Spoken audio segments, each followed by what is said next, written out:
Welcome to GOAT James Kingdom, where basketball lives forever. Here in GOAT James Kingdom, we attack the GOAT debate head on, where we challenge all Michael Jordan fans and all LeBron detractors to who is the GOAT of basketball. You can catch us every Sunday noon Eastern Time, right here on the GOAT James Kingdom channel, for the GOAT James Kingdom show with B. Lee and A. Johnny. Also, we go live Friday nights with the Friday Night Exposure with the Exposer, where you catch special shows and content as a GOAT James Kingdom follower and subscriber. Also, check out the GOAT James Kingdom membership, where you can get exclusive content.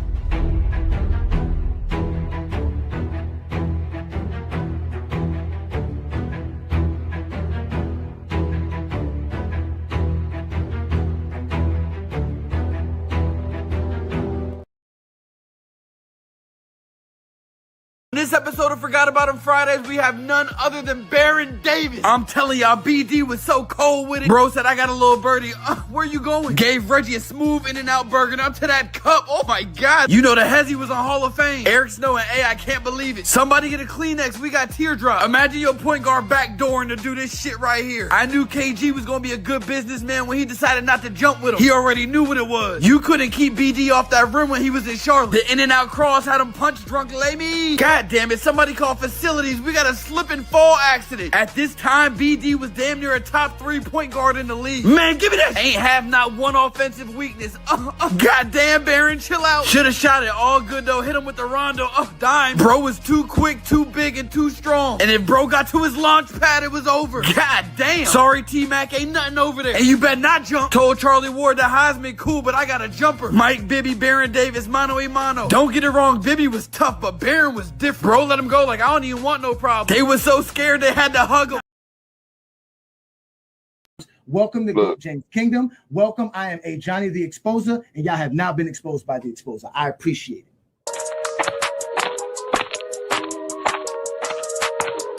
And enjoy. I am called A. Johnny the Exposer. You guys are being exposed today. Your opinion, I guess. Move on from it. It was the 90s. That's it, bro. Move on from that. You don't know history. You don't know basketball. You just told me I'm stupid.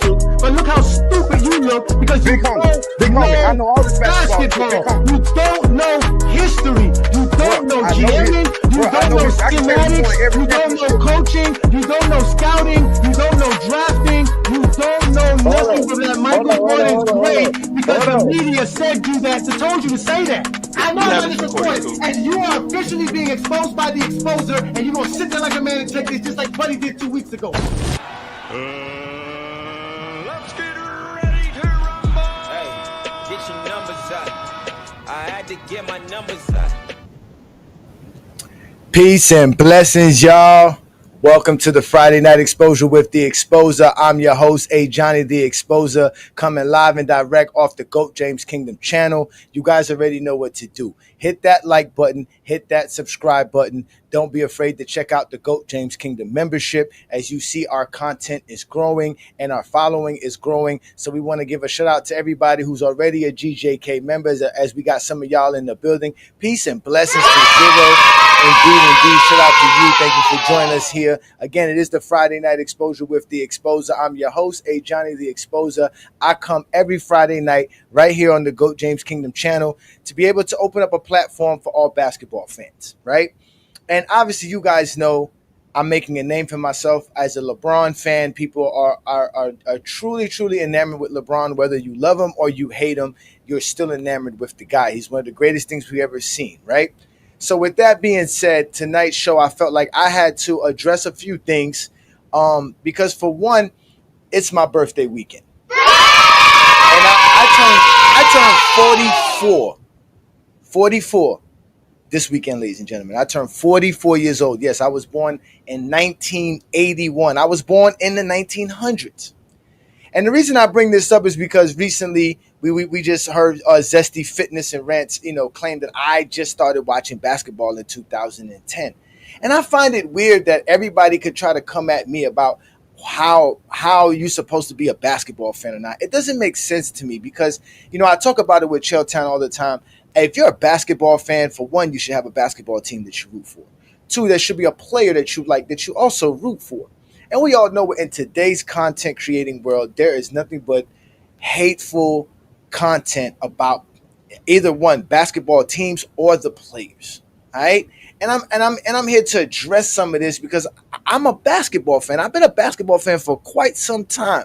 And the reason I even thought about this show was because with the OKC Thunder, right, being the type of team that they are, and again, shout out to everybody on FYF Sports Debate who is watching us because we are live there as well. Shout out to everybody who's watching us on Instagram. We are running live on Instagram. Make sure you follow us on Instagram. Like I said, we are on all platforms. We're not only on YouTube and Instagram. We're also on Facebook. We're also on TikTok. We're on Twitter. We're on Discord. We're all over the place. Again, ladies and gentlemen, hit that like button. Hit that subscribe button. Also, hit that ring notification so that you know when we drop new videos and content. But I was thinking about this OKC Thunder team and how people are not really wanting to give them their flowers. Even I wasn't ready to give them their flowers. Now, I thought that they would lose to Denver. That was my playoff prediction. I knew they would get past the first round, and I knew they would face Denver in the second round because I had Denver beating the Clippers, and I had the Denver beating the OKC Thunder. But obviously, the Denver Nuggets didn't do it. I can make excuses about injuries, this, that, and the third. But either way, the Denver Nuggets didn't do it. Once they did that, I had to give my flowers to the OKC Thunder because I knew they would make the NBA Finals and basically be the NBA championship team. I had hopes for Minnesota to make the NBA Finals, but in reality, it was the OKC Thunder. And I thought about how the OKC Thunder doesn't have a large fan base because of the quote-unquote small market and how the NBA always has this tag about small market teams. So I wanted to, address some of the stuff that we hear about with these small market teams and things of that nature.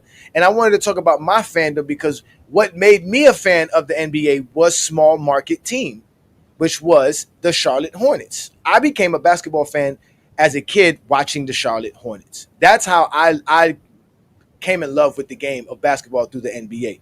Shout out to you, King Rose Speech. Appreciate that, brother. I see you in the comments, right? I see you in the comments, though. I see y'all in the comments. You talking about plumbers? Listen, plumbers. Well, how Baron Davis is a plumber? Baron Davis is a 2000s player for sure. He's a 2000s player for sure. But I wanted to discuss this, bro. You know what I'm saying? Shout out to Juan Boy, a DJK member. Peace and blessings, brother. Thank you for joining me. Asante's in the building. Peace and blessings. Thank you for joining me. You know what I'm saying? Yes, an emergence day. You know what I'm saying? So I wanted to talk about Mike is in the building. Shout out to Mike. You over here challenging me. I better cook today. I'm gonna cook today, Mike, because I know you wasn't born in the 1900s, Mike. If I'm correct, Mike, the way you be talking, you wasn't born in the 1900s, Mike. But shout out to you, man. Thank you for joining me here on a Friday night. Oh, we got Dookie in the building. Dookie is in the building. Why you come popping up over here, Dookie? What do you think you're gonna find? Your exposure for sure. Shout out to you. Peace and blessings, brother. Thank you for that one. Peace and blessings, Malcolm. Thank you for that one. Dookie, you still out here commenting, Dookie? I smoke. Hi, you haven't responded. Go back and come back to me when you respond to any of the things that we dropped in GOAT James Kingdom. You haven't responded to nothing we said here in GOAT James Kingdom, sir. I knew you would pop your zesty Jeffrey head up in here, bruh. You don't scare nobody. Buddy, you still there? I just don't know. It seems like you're trying to speak. Dookie is trying to speak. But again, you're safe in the comments, young man. You are safe in the comments. Shout out to you, Deshaun. Peace and blessings, brother. Thank you for joining me. All right. Yeah. No, Dookie. The link will be up for you very shortly, Dookie. The link will be up for you very shortly. Because you got exposed very easily, brother. You got exposed very easily. So much so that the Zesty Jeffrey, Zesty Fitness and Rants came to your defense. He couldn't stand it. That man's been ignoring us for years after we exposed him. I'm glad to see you, though, here. Peace and blessings, Dookie. Thank you for joining another Friday Night Exposure with the Exposer. So back to it. Dookie's probably another one that wasn't born in the 1900s, and I'm not talking basketball, too. Again, my oldest daughter is 25 years old. She's married. She got a career. She got a child. I'm a grandfather. I'm officially unk status, ladies and gentlemen. I'm 44 years old. I'm unk status. Arguing with you young dudes is unnecessary for me anymore. But I'm gonna bring back to what we were talking about here, what we were tailoring the conversation about. The conversation was about small market teams and how the Charlotte Hornets was the team that basically turned me into an NBA fan. Okay. And if you don't know, the Charlotte Hornets inaugural season was 1988-89 NBA season. Them and the Miami Heat together were a part of the 4 new teams of the NBA. To start off the 90s, and the newfound NBA got a new contract with NBC. They were going to turn up TNT and TBS. I believe TNT at the time and TBS was showing games, but definitely TNT. Cable was on the rise. And obviously, NBC was about to take the NBA to a new heights with Michael Jordan, the Chicago Bulls, and all of that, right? So that's what we know about that time. Shout out to you, Asante's in the building. Dookie has his own echo chamber. Yeah, of course, he had to come check on me. That's fine. You know what? Shout out to Dookie for getting his channel back, because I was told you lost your channel, but you got your channel back. You built up your other channel. So you do a good job as a content creator. The Zesty Jeffries love you, but you are another one that got exposed by the exposer, sir. You're not the first. You're not the last. I told you I'm ready for a 20v1 versus all you Zesty Jeffries, but none of you come up and ready prepared for the A. Johnny the Exposer. Sorry, bro. I'm the type of nigga stand on business, nigga. One man arm against 50, nigga. Betty, bring me everyone. What do you mean everyone? Everyone! Go get him. Go get every last Zesty Jeffrey y'all know. Line them up. Let's do this 20v1. The Zesty Jeffries love me. They love me. Najee's in the building, right? So since we talking so much about the Zesty Jeffries, I think I kind of know where my first idea of where Michael Jordan wasn't so great came from, right? And you know, like I said, back to the whole OKC Thunder thing, people are not giving them praise. I'm going to give them praise. I don't think anybody can beat them, whether it's the Knicks or the Pacers. So I think the OKC Thunder is about to win an NBA championship. They're about to have a phenomenal season, not only as a team, but the individual play of SGA alone is another historical factor about this OKC team. But this is a small market team. And if the Pacers make the NBA finals and you have the Pacers and the OKC Thunder, these are 2 small market teams who are playing brilliant basketball. Right? They play team basketball. No matter what y'all say, SGA plays team basketball. They play great team basketball in OKC. They play great team basketball in Indiana. They're both great on both sides of the ball. Right? They got dogs on both sides of the ball. So we're going to see a great NBA Finals if we see the 2 small market teams. We all know if the New York Knicks make the NBA Finals, it's apocalypse. It's apocalypse. We already know that. That's an apocalyptic scenario. Right? All right. But back to my stance, and let me bring back your comment here, Zero. Shout out to you, Zero. Yes, at 25 years old, I got a 25-year-old daughter. She was born at the end of 1999, so she's going to turn 26 at the end of this year. If you were not born before the Twin Towers dropped, before the 2000s, I'm not going to argue basketball with you, bruh. And I'm going to explain it to you guys very simple and plain, because like I said, I'm about to turn 44 years old, man. And I'm, you know, I've been there, done that. I've experienced a lot. I've seen a lot. And one of the most fondest memories of my basketball time and my basketball era was the Chicago Bulls losing the 1990 Eastern Conference Finals. And the reason I remember that is because I have an older brother. He's a few years older than me, and I always looked up to my older brother, right? He was a big-time Michael Jordan guy. Right, because he was born in the late 70s, mid 70s. So anybody born in that point in time, Michael Jordan was the guy. That's who you saw, right? So my brother was a big time Jordan guy, and I also had uncles who loved basketball and they loved Michael Jordan as well. And I remember them upset, very upset that the Bulls lost that Game 7 versus the Detroit Pistons in that Eastern Conference Finals game. And I remember them talking even bad about Scottie Pippen, saying Scottie Pippen didn't show up. Scottie Pippen, man, they could. And the reason they were really upset, because again, ladies and gentlemen, this was the third time the Chicago Bulls lost. And this is a Game 7. Everybody was thinking this is the time. This is when the Bulls are going to ascend. This is Michael Jordan's time to take the Bulls. And they didn't do it. And in fact, I got actual evidence of why. And not evidence why, but I got actual, just so y'all can understand the sentiments of what's going on. This is 1990. I'm about 9 years old. So this is my fondest memory, my oldest memory, not my fondest, but my oldest memory of anything basketball related when it comes to the NBA. This is the only thing I can remember as a child. And I was about 9 years old. This is 1990, ladies and gentlemen. Eastern Conference Finals. With the shot clock down to 1. Mark McGuire brings it back outside. Well, Phil Jackson said, now the volume is real low, but you can see the Bulls are getting blown out. For the Pistons, nothing but another world championship will do. And they, the Detroit Pistons, will meet the Portland Trail Blazers in the best of 7 beginning Tuesday night on CBS. Now, mind you, that's who the Bulls have to go face, the Blazers. So that means if Michael Jordan wins this game, he gets to face Clyde Drexler in NBA Finals. And as you can see here, guys are walking off the court. Some guys are shaking hands. And this is the weirdest part. Why is Michael Jordan getting the actual praise right here? Look at this. This is Isaiah Thomas walking up the mic. Mike didn't walk up to Isaiah. Remember that. Isaiah walked up the mic. But Mike is getting the post-game interview. He lost. All you can do is wish them good luck. I mean, we fought hard. They were the better team. We went to a 7-game series. What more can we ask for? We want to be where they are, but we still got to win our turn. We're still trying to improve our team. They were the better team, and they played better today. What's your emotion now, Michael? Sadness, frustration? Sadly, I'm disappointed, because I wanted to go further. But I got to accept the season that we played. We had a good season. We got this far. We got to look forward to next season. That's the only thing we can do. Gave it a hell of a run. Thank you. Vern? Indeed, he did.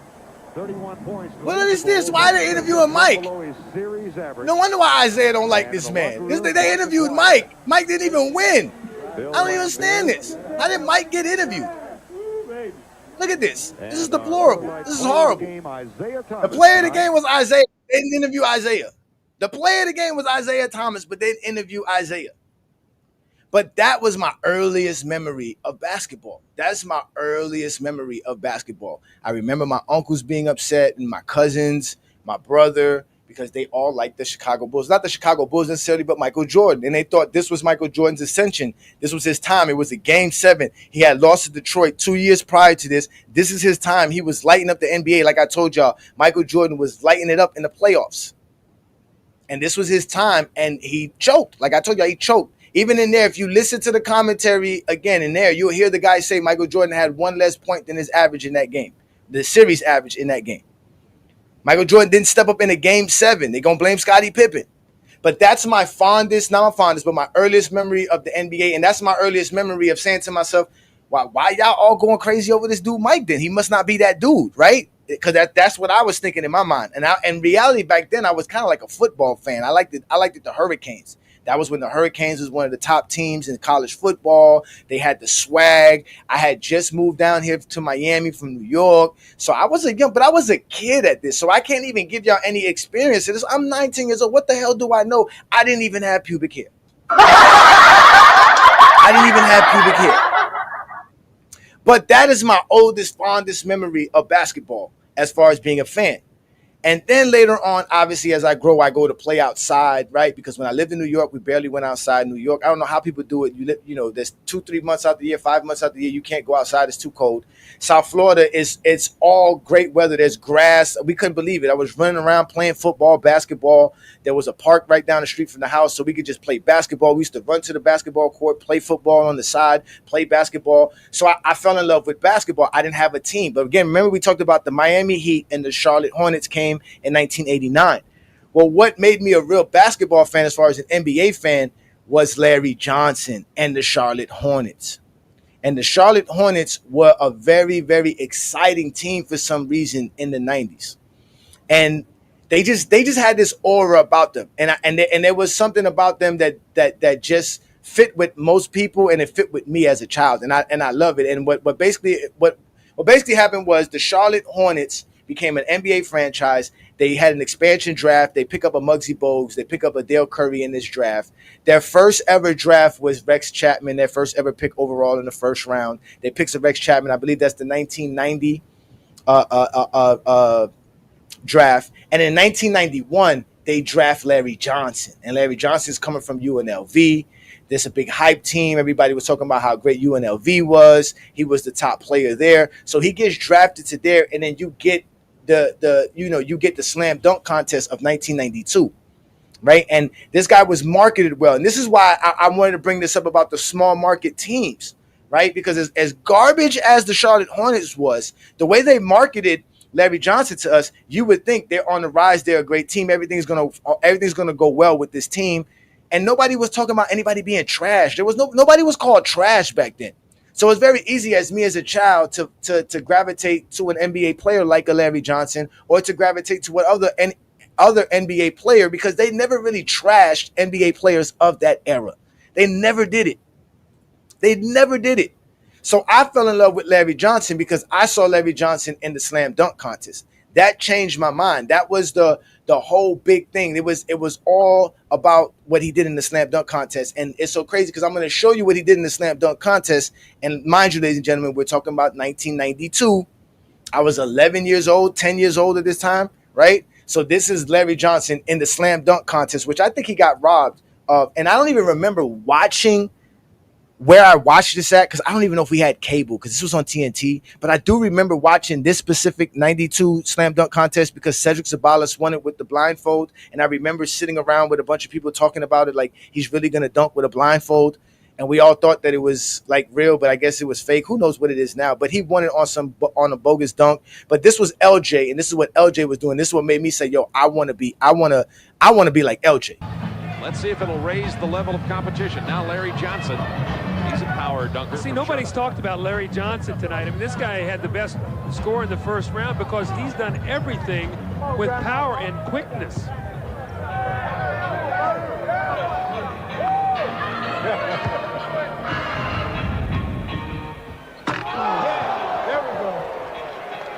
They love it over here. Larry Johnson. Well, the thing about Larry, the problem with Larry is that he's so quick. See, he does the dunk so quick that you don't get to really appreciate what he's doing. I watch him. He comes on the right side, gets up with power, goes on the other side. Bam! Oh, that's beautiful. That's beautiful. Grace for a big man. They haven't seen a big man with that much grace and that much quickness in this league in a long time. And that's the highest score of the night, 48.6 for Larry Johnson. So these judges were able to see through the quickness. Yes, and the power. So that was what Larry Johnson was doing back in 1992, and that was a phenom. Now, mind y'all, we're talking about dunking the basketball, not taking shots, not shooting the ball. Why was dunking popular? Because of Michael Jordan. Michael Jordan was always dunking. He was great in transition. He was great at attacking the basket, dunking over big defenders, rim protectors, things of that nature. So that's why Larry Johnson was very popular, very easily to be marketed, right? And they were promoting him. He had Converse sneakers, right? He had the gel shoes. Everybody loved it. In fact, I begged my mother to get me some gel shoes and couldn't afford it, could never get me some Larry Johnsons. But dunking was the big thing. And I always said to myself, why did I become a Charlotte Hornet fan instead of a Miami Heat fan at the time? Was because the Heat didn't have nobody at that time. They were running around here with Glenn Rice, who was shooting three-pointers. They really didn't have no above-the-rim high flyers. They run around with Bimbo Coles, Grant Long, Ronnie Cycli. You see what I'm saying? Like, they didn't have the team that the Hornets had. The Hornets had the three-point shooter in Dale Curry. They had the underdog and Muggsy Bogues, which I always loved the underdog story. So I love the idea of Muggsy Bogues. They were picking up guys like Kendall Gill. You see what I'm saying? They had guys like Johnny Newman. They had guys like David Wingate. You know what I'm saying? They eventually picked up Hersey Hawkins, and they've drafted Alonzo Mourning. And I just got enamored with Larry Johnson, though, because Larry Johnson was a freak of nature. He was a power forward that was ahead of his time. He could play inside, outside game. He had a lot going to him, and he was the rise of the NBA at the time. The NBA was promoting a lot of stars. So there was a lot of hype around the Charlotte Hornets and all of that because of the idea of dunking the basketball, not shooting the basketball. And that was around that. And then if we really want to get to it, we'll get to the idea of, like I said, about the whole Charlotte Hornets as well, the whole hype around the Charlotte Hornets. But let me address another GJK member first. Peace and blessings, Anthony Davis. Thank you, brother. It's always a blessing to have you here on a Friday Night Exposure with the Exposer. Again, ladies and gentlemen, this is the Friday Night Exposure with the Exposer. I'm A. Johnny the Exposer. We are live on GOAT James Kingdom channel, but we're also multi-streaming on the GOAT James Kingdom page on Instagram. Plus, Lamont is our homeboy, and we are in collaboration with FYF Sports Debate, so we're also live on FYF Sports Debate. So if you're joining us from over there, peace and blessings. Thank you for having fun with me. We're here to have some fun. If you're under 25, you can't talk basketball. You just got to shut up and listen. Shout out to Wayne Gant, another GJK member. Peace and blessings, brother. Thank you for joining me. Let's see here. He say, I shook Larry Johnson's hand. His hand swallowed my whole hand. I could only imagine. Again, he had the athleticism. He had all of that. He had everything going. And again, it was a buzz. The NBA wanted to promote these smaller teams, especially these new franchises like the Heat, like the Hornets, like the Timberwolves, like the Orlando Magics. And these guys were getting all the top picks early in the draft, right? And around that time, so much so that the NBA, when they did the expansion in 1995 for the Grizzlies and the Raptors, that those teams were not allowed to have the number one pick overall to like 2 or 3 years after they were established, because all those teams that came in from the late 80s into the 90s, those 4 teams we're talking about, the Heat, the Hornets, the Timberwolves, and the Magics, were getting all the top picks, and they were racking up players: Alonzo Mourning, Shaquille O'Neal, Larry Johnson, Kevin Garnett, right? Glenn Rice. They were picking all these top players because they were always one of the worst teams in the league. This is why we're talking about how the expansion of the NBA watered down the 90s, because again, we talked about the Hornets picking up Dale Curry and Muggsy Bogues, who were bench players on the teams that put them on the expansion draft. But they become starters, right, on the Charlotte Hornets. But if there was no Charlotte Hornets, they would just be riding the pine on the Washington Bullets or whatever other team that Dale Curry was on. But the Charlotte Hornets were on a rise, and as a kid, 9-10 years old, I was enamored with the Charlotte Hornets. Make way, here comes a bunch of young guns. Johnson, alley-oop. Shot is blocked by Mourning. The Charlotte Hornets were the thing. You were not at a Charlotte Hornets game. You were missing out on something. It's a three-pointer. The Hornets win. It's over. We had Rex Chapman, Kendall Gill, Steph Curry. It was different personalities, top to bottom. Of course, Larry Johnson, Grandmama, Alonzo Mourning, Muggsy Bogues. We had national appeal. But it was something unique about the purple and teal. It was in to be a Hornet fan. That team really changed everything for small market teams.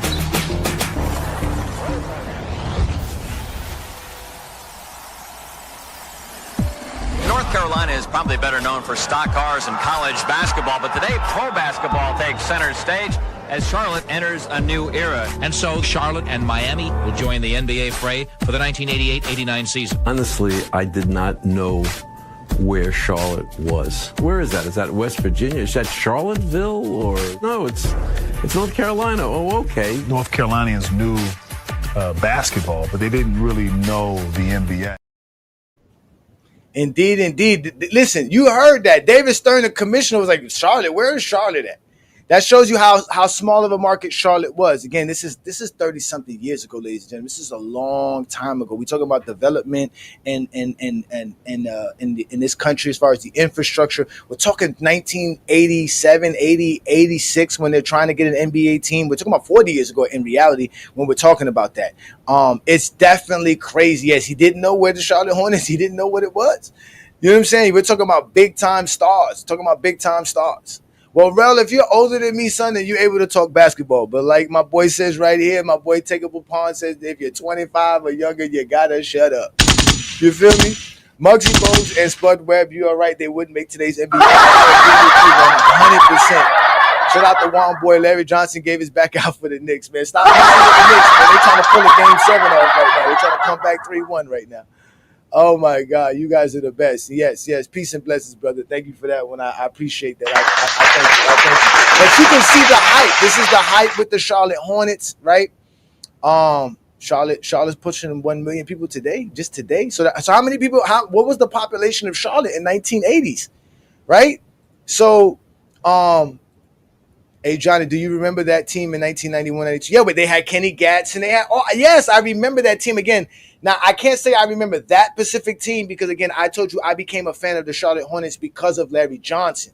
So when they drafted Larry Johnson and the All-Star game, that was the game. Because I remember after the All-Star game, that next day, we took milk crates. If you guys don't know what milk crates are, these are plastic square cube milk crates where they would put gallons of milk in. It would hold 4 gallons of milk or 8 half gallons of milk, right? But they used to hold 4 gallons of milk, and it was a square crate. and we used to burn the bottom out of the crates so that we had a hole, and then we used to actually tie it up. Not tie it up. Well, sometimes we used to tie it up, but if we found somebody who can help us, we would nail it to a tree, and we would use that as a basketball goal. That was our goal. I know y'all know what I'm talking about back in the days. So we did that the next day so that we can dunk the basketball because we wanted to dunk. It was always a thing about dunking. When I was a kid, I remember dunking was the big thing. Nobody cared about shooting the basketball. They all cared about dunking, who could dunk the best. So the next day, we all went outside and we were all trying to replicate the slam dunk contest dunks. And I was out there trying to replicate Larry Johnson, thinking I was Larry Johnson. He had the gold tooth. I was from Miami. Gold teeth is a thing down here from the South. If you know about gold teeth, it was a big thing. So for me, I'm a kid. I'm looking up to the older kids, the teenagers, the high schoolers. They got gold teeth in their mouth. They got they got all the fresh fades with all the designs in it. I was into that as a kid. I'm 9, 10 years old, 11 years old. But see, I didn't have no one telling me, oh, Larry Johnson's a bum-ass nigga. You shouldn't be liking Larry Johnson. What that nigga ever did? Didn't he choke in the college game? We didn't have people talking like that. We didn't have people saying Rex Chapman was a bum when they were drafting Rex Chapman. They had nobody saying Muggsy Bogues was too small. I mean, they were saying he was too small, but nobody was talking about these dudes like they were bums. And everybody allowed me to be that. Everybody was like Larry Johnson this, John Starks this, Sean Kemp that, because Sean Kemp was also in that slam dunk contest as well. He went off in that slam dunk contest. That's why a lot of people felt Cedric Ceballos shouldn't have won it. But either way, that was what I was going through. And like I said, I was a big-time Larry Johnson fan. He was a big-time dude. He was it, man. You guys don't understand how big Larry Johnson was. Let me give some more shout-outs to some GJK members. Shout out to you, Marcus. Peace and blessings, brother. I always see you in the comments. I ain't gonna lie, man. I was somewhat of a fan of those Hornets as well. Kendall Gill had some cold moments. I actually met Kendall Gill. If you could say met Kendall Gill. I used to work at an airport very young in my life. And obviously working at the airport, you get to run across people all the time. And I ran across him. He just walked past me and I was like, oh shit, Kendall Gill. He was like, yeah, what's good, brother? And he just kept walking. But he wasn't trying to communicate about that. But that's what it was though back then. Players you were able to appreciate players. NBC was talking great about the players because remember ESPN at the time was only giving you the highlights. They didn't have time to break down why a player was choking. They just went down to the highlights, and whatever you did great, that's what you got presented every night, every day. Everything was the way it was going. So yeah, brother, I'm taking everybody down memory lane because again, I'm 44. And again, I'm enjoying myself. I'm having a great time today. You know what I'm saying? This is where I have to address some of these SD Jeffries because they think I'm like 30 or something like that. They think I was born in 2000 or something like that. I don't know. I know I look fresh and clean. The young man look good, but damn, I do got a gray hair though. I do got a gray hair right here coming out of my mustache. I really do. I am getting old, ladies and gentlemen. I'm 44. Let me take you back to memory lane and show you why I fell in love with my boy Larry Johnson. They're the number one pick, so here's the best player on this great team. Great college career, a tremendous amount of hoopla coming in. And it has been the Larry Johnson Show. We laid the foundation, myself, Muggs Dale, Johnny Newman, but you had to get all-star caliber players. And LJ was our first all-star caliber player. What are you going to do for the Charlotte Hornets? Well, I'm going to go in. I'm gonna basically offer the Charlotte Hornets that I offered, the previous teams I played on. Hard work. I'm going in doing whatever the coach asked me to do, whatever my teammates need me to do, and, just try to win. Alley-oop. What a play by Larry Johnson. Best player I've ever played with, high school, college, or pro. I saw Larry Johnson just take every big man to school. And here's Larry Johnson. The guy who was 250 pounds, 6'7", had the grace of a ballerina, could shoot it, had the strength of Shaquille O'Neal, and he knew when to use it. This is where it's done. This is the gym. Barkley. Then you take that and you add his personality to it. No pain, no gain. Malone. That'll work on the guns, right? So that man, listen, man, Larry Johnson was that dude. He had the grandmama personality working for himself. He was marketable. He was that dude. He was a star. He won Rookie of the Year, 1992. He was all rookie team in 1992. I think he was the first team. He also made an all-star the next year, 1993, and in 1994. He was averaging 20 and 10.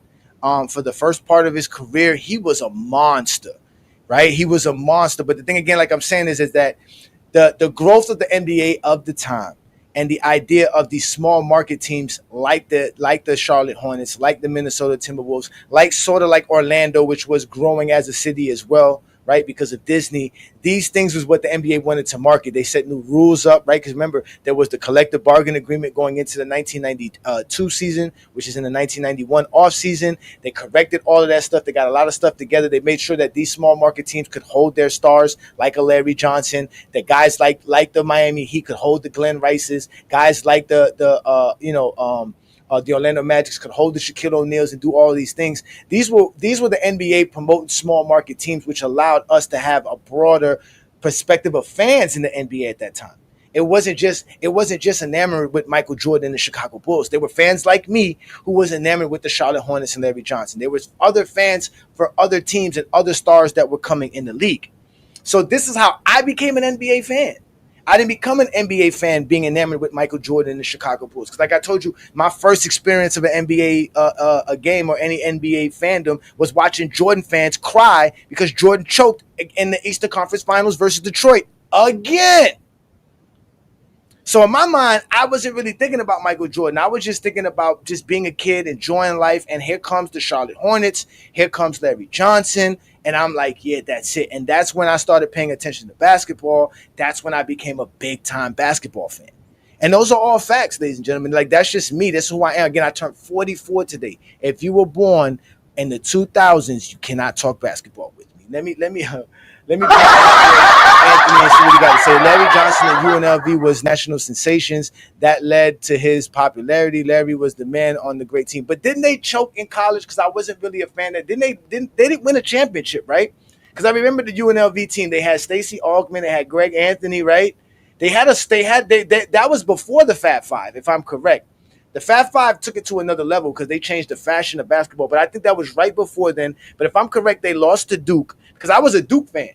I like Grant Hill, Bobby Hurley, and Christian Laettner and them. I liked that Duke team from the early 90s because I remember. Because see, this is another thing you guys don't remember. Video games was different back then as well. The NBA didn't license their players and teams to video games.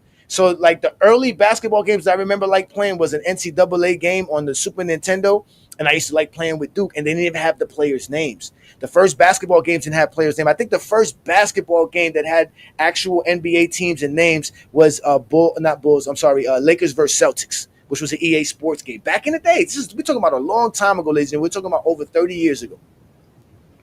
This is what we're here to have fun. We're here talking about almost 30 years ago. They win in 1990. Okay, so they did win a championship. Okay, so I was wrong there. They won a championship in 1990. Okay, so I apologize. I wasn't wrong there. So I was wrong on that. Again, I'm 9 years old.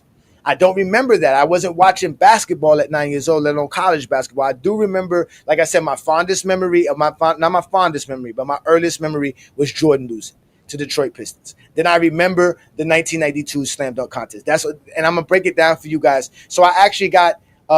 Jordan versus Bird was on NES as well, but it was Jordan versus Bird. There was no NBA teams. It was a one-on-one thing. And the funny thing about it was the Celtics and the Lakers game had the Bulls and all the NBA teams, but they didn't have Michael Jordan in it. Michael Jordan and Charles Barkley were like the two players that were never in any basketball game back in those days. But they still had them in the game. They just didn't put their names. They still had the same likeness, the same look. Right? I mean, listen. If I showed y'all some games, that would be crazy. Okay, they lost in 91 to Duke. See, I remember that. I remember that Duke game. I remember the Duke winning and winning a championship versus them. I don't remember 1990. So that shows you again my fandom. I'm there, bro. I'm out there. You see what I'm saying? It would say, yeah, player. The name was player. It would say player. Exactly. The name would say player. That's all it would say. I can see my boy GoCast is old school. He was born in the 1900s. Yes, Bulls versus the Blazers were another game that came out. It was Lakers versus Celtics, Bulls versus Lakers, Bulls versus Blazers. These were the early NBA basketball games on Nintendo, Super Nintendo, and Sega Genesis. These were 16-bit. I believe it was 16-bit. 16 bits. That's crazy. Shout out to you, GoCast. That boy said he voted just like me. We voted vote. But I got something special for you, Zesty Jeffries. If like I always tell you guys, everything we do in GOAT James Kingdom is recorded. And if there's any moment in time you want to have something on A. Johnny, this is the moment right here. I'm going to give it to you. It'll be up here for several minutes because we're going to have some fun. I'm going to actually put the link up for y'all, and we're going to have some fun. But remember, I told y'all I was a big-time Charlotte Hornets fan. This is my thing. So this is why I wanted to bring up tonight's show about the whole small market team is that the Charlotte Hornets actually save small markets. If there was any blueprint or any design to help a team understand as a small market team, how do you market yourself for a national appeal, it was the Charlotte Hornets. They had a national appeal. They were a big-time team. People remember the Charlotte Hornets. So much so that the Charlotte Hornets, they remember back in those days, and they still have it to this day, back in those days, there was a company called Starter Cap, but Starter used to make these jackets. And the most popular starter jacket was the Dallas Cowboys starter jacket and the Charlotte Hornets. Imagine that. Not the Chicago Bulls, not the New York Knicks, not no other franchise, not the Giants. The number two, the two top selling starter jackets of the 90s was the Dallas Cowboys starter jacket and the Charlotte Hornets jacket. And ladies and gentlemen, I'm going to give you, Zesty Jeffrey, something that you can run with. Hit the record button. This is taking you back to the 90s. I'm bringing it back, ladies and gentlemen. I got something special for you. I'm going to show you how long I've been a Charlotte Hornet fan.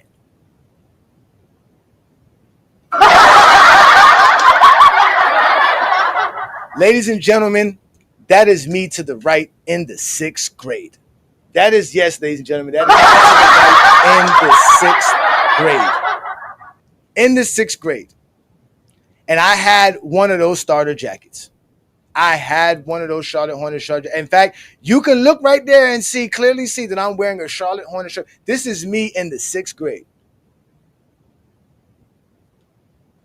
This is me in the 6th grade, ladies and gentlemen. Fuck all y'all laughing in the comments, goddammit. Fuck every single last one of y'all. Every last one of y'all. Fuck y'all for laughing in the comments. Fuck you, Ashante. Fuck you. See, you know what? That's what I was going to say, Malcolm. I knew I had the white one. There was a white version of this one, right? I had the white one of this one. I had the white one of this one. I really did. I really, really did. Listen, man, stop laughing at me. Eventually, I got that taken care of. But I'm like 12, 13 years old. This is 6th grade right here.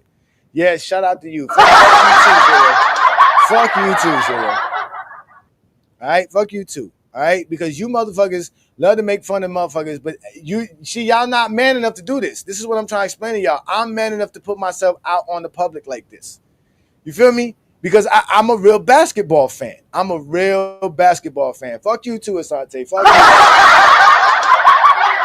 Forget every last one of y'all. Every last one of y'all. All right? My mama took care of that. Shout out to my mama. She paid for it. I got taken care of. They used to call me Bucky. That was my name. I got the name called Bucky. If anybody's old enough to know what I'm talking about, there's a show called Captain Bucky O'Hare. And that was what I was named in my neighborhood. And I was called that as a ridicule. And it stuck with me because, again, I don't take things funny. Fuck you too, Dante. Okay?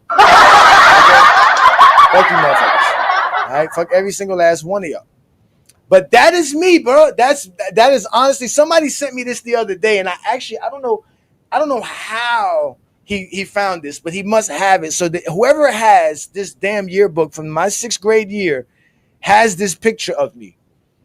This is crazy, ladies and gentlemen. This is me. Again, this is me back in 1993, 94. As you can see, I got a Charlotte Hornets shirt on. That's my 6th grade picture. I was a big-time Charlotte Hornet fan. Big-time Charlotte Hornet fan. I really was. I was a big-time Charlotte Hornet fan. I really was. Fuck all of y'all laughing in the comments. I really don't care. Fuck y'all, man. I really don't care about y'all. You remember that show, Go Cash? You got me. You remember that show, Captain Bucky over here? But again, ladies and gentlemen, this is who I am. This is what I'm about, man. I've been doing this for a long, long time. I played basketball. I'm a basketball fan. That's just what it is. I'm from Miami, and basketball has always been a part of my life since the beginning. You say looking like a young Bruce Leroy. For real though, man. For real though, man. Yeah. Well, again, like I said, Zesty Jeffries, if you need some ammo, this is the ammo. If you want to make fun of a 12-year-old kid, go ahead, have fun at it. You ain't man enough to handle this. You ain't man enough to handle it. Cause see, this is how I look now. You see the prettiness. You see the gorgeousness. You see the handsomeness. You see God in reflection right in front of your face. This is what you see. This is all you see right here. This is what you see. But I've been a big time fan. But again, that's the young me. Okay, that's the young me. That's me 30-something years ago enjoying life, right? That's the young me. I've grown. I've matured. Like I said, I got a 25-year-old daughter. I got a 5-year-old grandson. Shout out to my daughter. Shout out to my baby boy. And again, shout out to everybody who support what I do. I gave you guys something. And he said, who is that? He said, who is that? Fuck you too. Peter Bag Juice, you don't got your membership badge. You did it for a month. Fuck you too. Okay? Fuck you too. But at the end of the day, ladies and gentlemen, that's who I was. I was a big-time Charlotte Hornet fan. So I'm going to recap to you my NBA fandom because I'm a grown man now. I'm 44 years old. I've seen it all. I've witnessed a lot of things in my life. And one of the things I've witnessed is obviously, like I told you, starting from 1990, the Chicago Bulls lose again. Why? Because Michael Jordan can't get the Bulls into the NBA Finals. Right? He just couldn't do it. They choked for the third straight year versus the Detroit Pistons. Right? Then you have the 1991, right, season. Now, my fondest memory of that is obviously the finals. Michael Jordan steps up. The Bulls finally win their first NBA championship. Magic Johnson retires after the NBA finals due to catching HIV, which was a big thing back then. It was almost a death sentence. You catch HIV, you're going to get AIDS, you die. That was what it was back in the early 90s, late 80s. Magic Johnson was one of the biggest stories I remember as a child. I remember my uncles and them crying about Magic Johnson because Magic Johnson he was loved. He was beloved, all right? Even him doing what he did then. Imagine, we talking about the downfall and the cancel culture of the 2000s, right? Could you imagine how Magic would have been portrayed if he would have been caught doing what he got caught in 1991? But that was also a fond memory of mine. So like I told you, 1992, the All-Star Slam Dunk Contest. That's when I saw Larry Johnson. I fell in love with NBA basketball from there on out. Then I remember 1994. I don't really remember Michael Jordan retiring too much because I really didn't care about the Chicago Bulls and Michael Jordan.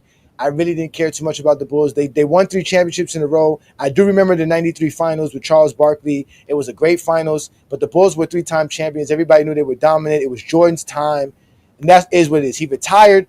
In 1994, the NBA finals was live. You had the New York Knicks, and the reason that I had a good memory of the New York Knicks in 1994 was because I had New York Knicks fans in my family. My godfather and uncle was a big-time New York Knicks fan. Other uncles in my family were big-time New York Knicks fans. We watched the finals in our living room. Again, you only had one big TV in the house at that time.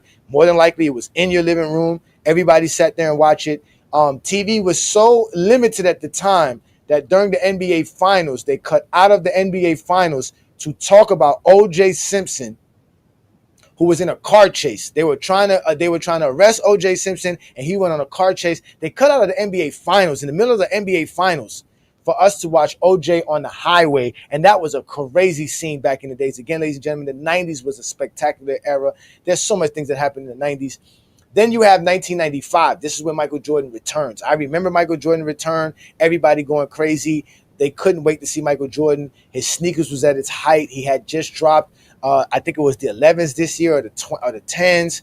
And then you had Shaq, who was also supremely popular. I remember Shaq was a big-time star. He was doing movies. He had his sneakers coming out. Shaq was a star of all stars. In 1995, Shaq really made a name for himself. So I do remember Shaq. In 96, I remember the finals, but I remember it being something about Rodman because Rodman was just doing things in the finals that nobody saw. He was out here rebounding, doing all kind of weird stuff. He wasn't spectacular, but he was just talked about the most in those finals, right?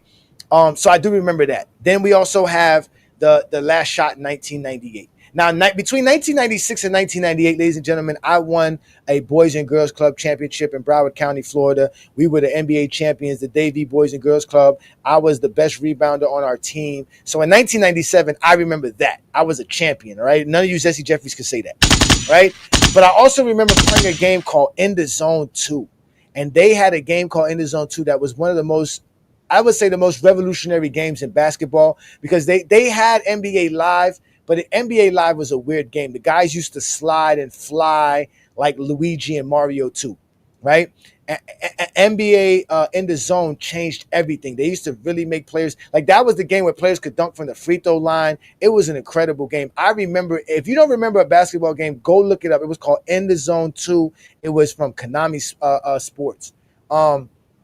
But between that time, I also remember Michael Jordan's last shot in 1998. We all know Michael Jordan was phenomenal with what he did in the NBA Finals in 1998. It was supposedly the last run for the Bulls, and Michael Jordan won it with the last shot. I do remember that, and me saying to myself at that time as a fan, there's no reason to hate on Michael Jordan. This is the greatest player to ever play the game of basketball. I remember saying that in 1998. I've never seen nobody greater than Michael Jordan. He just kept winning, and he kept shocking people. Everybody wanted him to lose, but he just kept winning. Then I remember the 1999 finals for the same reason the 94 finals. My New York Knicks family. Yo, I'm not gonna lie, Twain Gant. I'm not gonna lie. NBA Live 1996 NBA Live was an incredible basketball game. That was an incredible basketball game. But that was my fondest memories of the 90s. But going into the 2000s, I remember the Portland Trail Blazers and the Lakers. I remember that the Portland Trail Blazers on the verge of making the NBA Finals and coughing up a game versus the Lakers and losing that series. But the key moment for me as an NBA fan was going to my first NBA game, and that was in the 2001-2002 season. At the end of the season, the Heat were a scrub team. My homeboy and I got some tickets to go to a game. We went to a game. And I fell in love with basketball for real, because I got to see the players play live in my face, not on television, and I saw something different. I saw basketball. I saw some real dudes balling. I was like, yo, this is incredible. And it was Miami versus Orlando, two scrub teams, but the game was fun. The atmosphere was great, and I fell in love with the NBA for real at that time. And mind you, I'm 21 years old at the time. So I'm old enough to remember this specifically. And then at the same time, that was the last year for the Charlotte Hornets, because at that time, the Charlotte Hornets moved to New Orleans.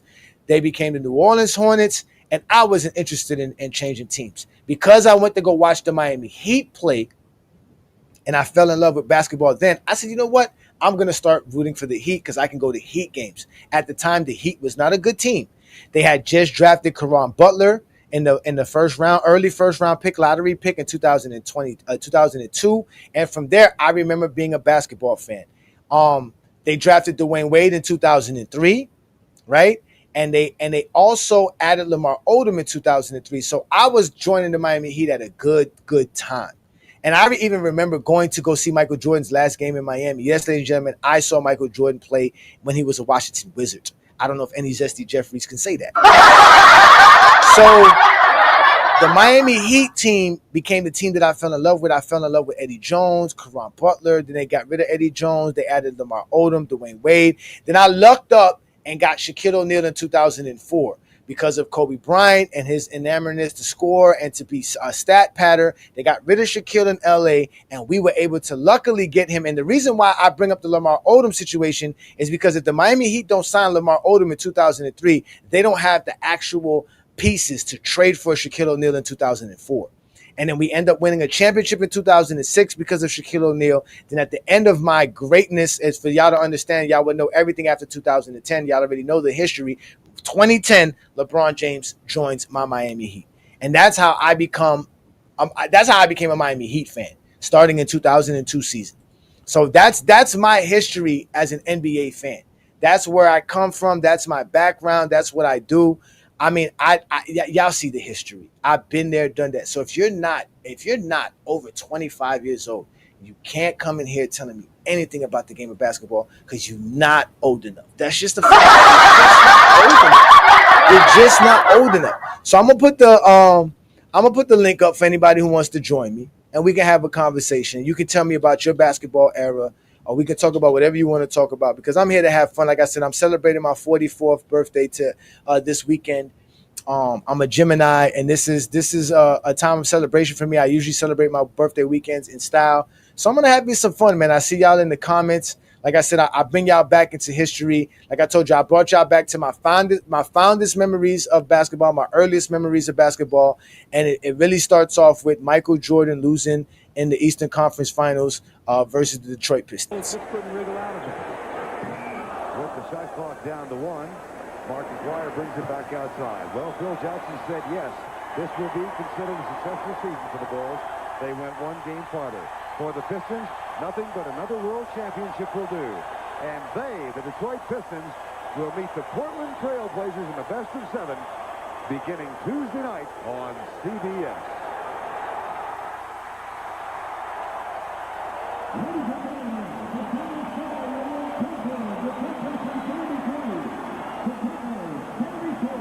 This stifling Detroit Piston defense holds the Chicago Bulls to 28 of 90, 31%. But Michael Jordan had 31, and he's with Pat O'Brien. Right. Vern, Michael Jordan here in the midst of the celebration. What are you saying to the other players, Mike? All you can do is wish them good luck. I mean, we fought hard. They were the better team. We went to a 7-game series. What more can we ask for? We want to be where they are, but we still got to wait our turn. We're still trying to improve our team. They were the better team, and they played better today. What's your emotion now, Michael? Sadness, frustration? Sadly, I'm disappointed, because I wanted to go further. But I got to accept the season that we played. We had a good season. We got this far. We got to look forward to next season. That's the only thing we can do. Gave it a hell of a run. Thank you. Vern? Indeed he did. 31 points to lead the Bulls. That's just one below his series average. And in the locker room, Mark Aguirre, Bill Lambier, and our Miller Lite player of the game, Isaiah Thomas, tonight. Yeah, ladies and gentlemen, Isaiah Thomas beat Michael Jordan. I see some of y'all in the background. I'll bring y'all up shortly. Let's continue this so y'all can see about my fandom, ladies and gentlemen. Yes, I was a big-time Charlotte Hornet fan. That's why I started liking basketball. And again, it started with the hype of the Charlotte Hornets back in the days. A small market team just trying to build their franchise up, just like the OKC Thunder is doing right now to be the greatest team that we've probably seen in the last several years, because they're probably one of the best teams we've seen since the 2020 Lakers, if not the Warriors. But I became a fan watching this Charlotte Hornet team. Make way, here comes a bunch of young guns. Johnson, alley-oop. The Charlotte Hornets were the thing. You were not at a Charlotte Hornets game. You were missing out on something. It's a three-pointer. The Hornets win. It's over. We had Rex Chapman, Kendall Gill, Steph Curry. It was different personalities, top to bottom. Of course, Larry Johnson, Grandmama, Alonzo Mourning, Muggsy Bogues. We had national appeal. But it was something unique about the purple and teal. It was in to be a Hornet fan. That team really changed everything for small market teams.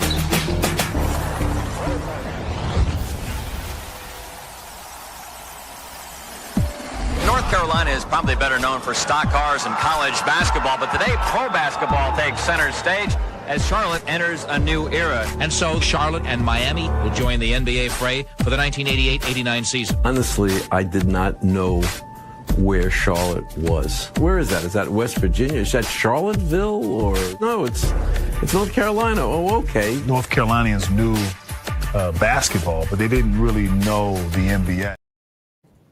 Oh yeah, the NBA was new to a lot of people. It was new to me as well. I didn't know nothing about the NBA at the time. I was just a kid. Look at me, just a small kid from I wouldn't even consider myself from Miami then, but I was just a kid in Miami, appreciating life, just having fun, and I couldn't wait to be like Larry Johnson, because Larry Johnson was that dude.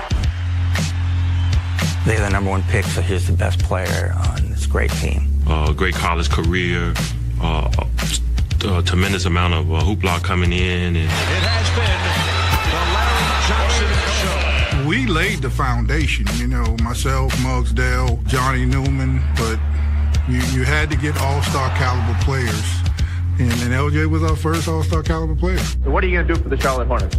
Well, I'm gonna go in. I'm gonna basically offer the Charlotte Hornets that I offered, the previous teams I played on. Hard work. I'm going in doing whatever the coach asked me to do, whatever my teammates need me to do, and just try to win.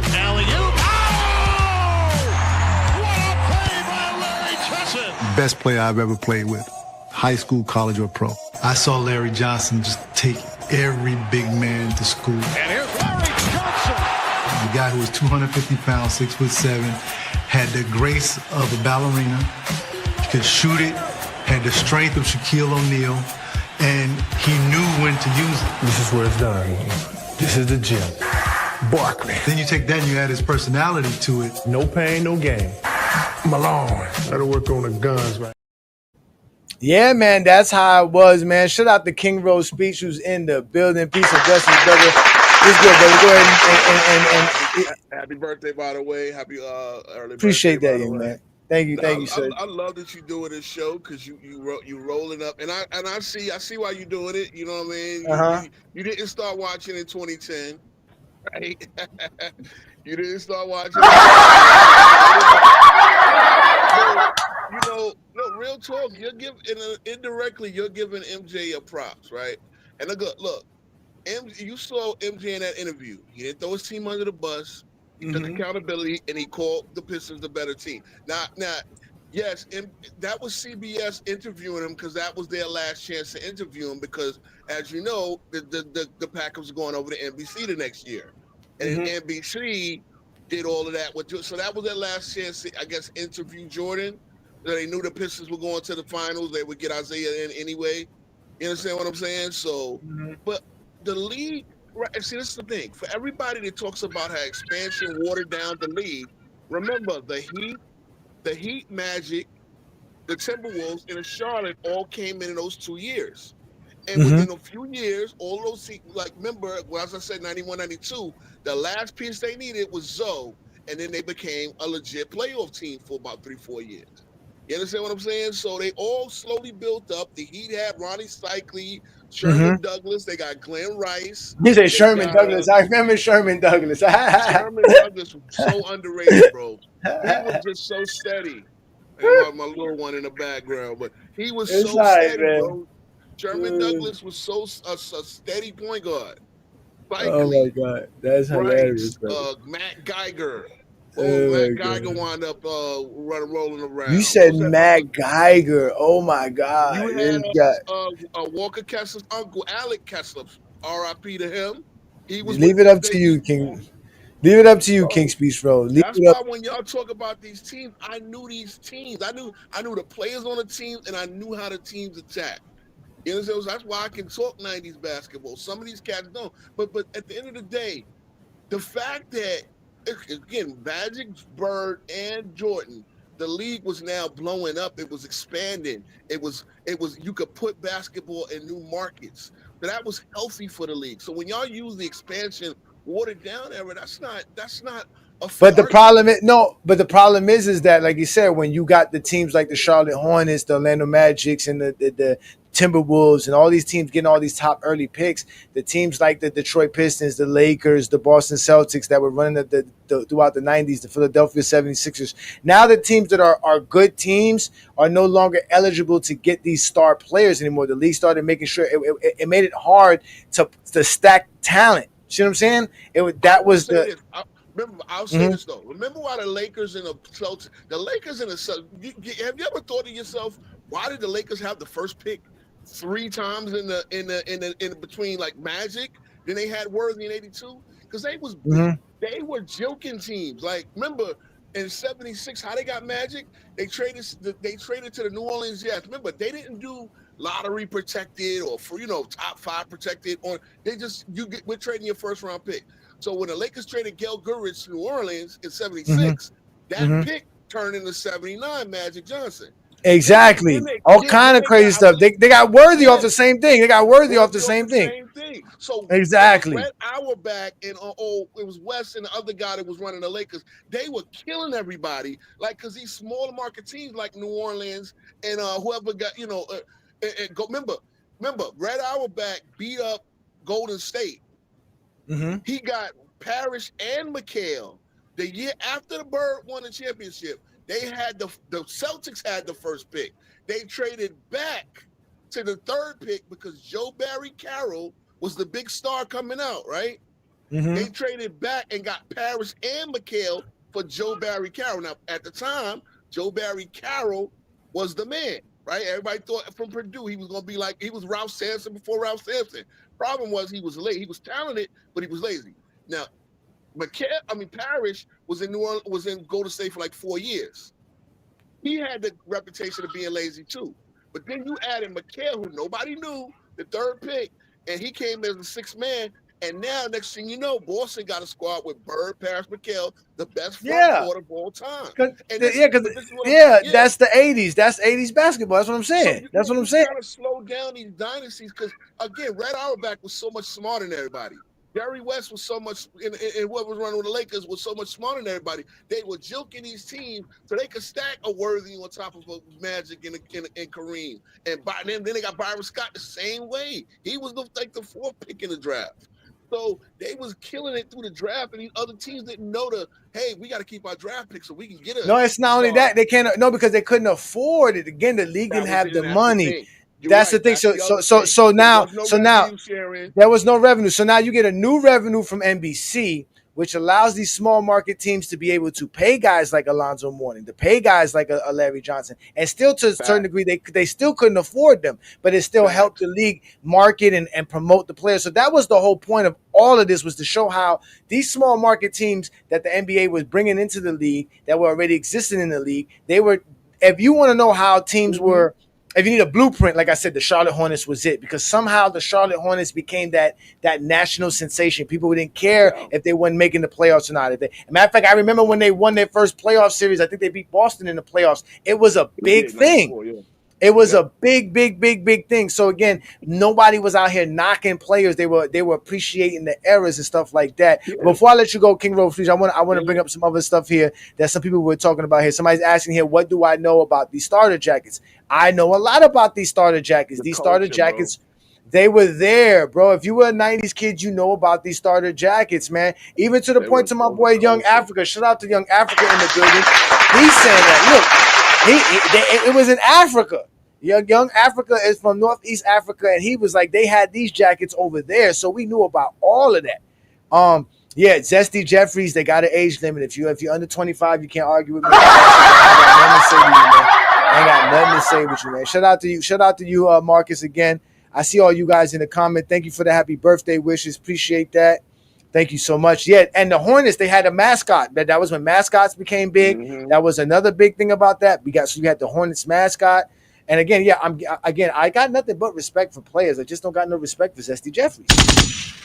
Those are just the facts. But I had me one of them jackets, though.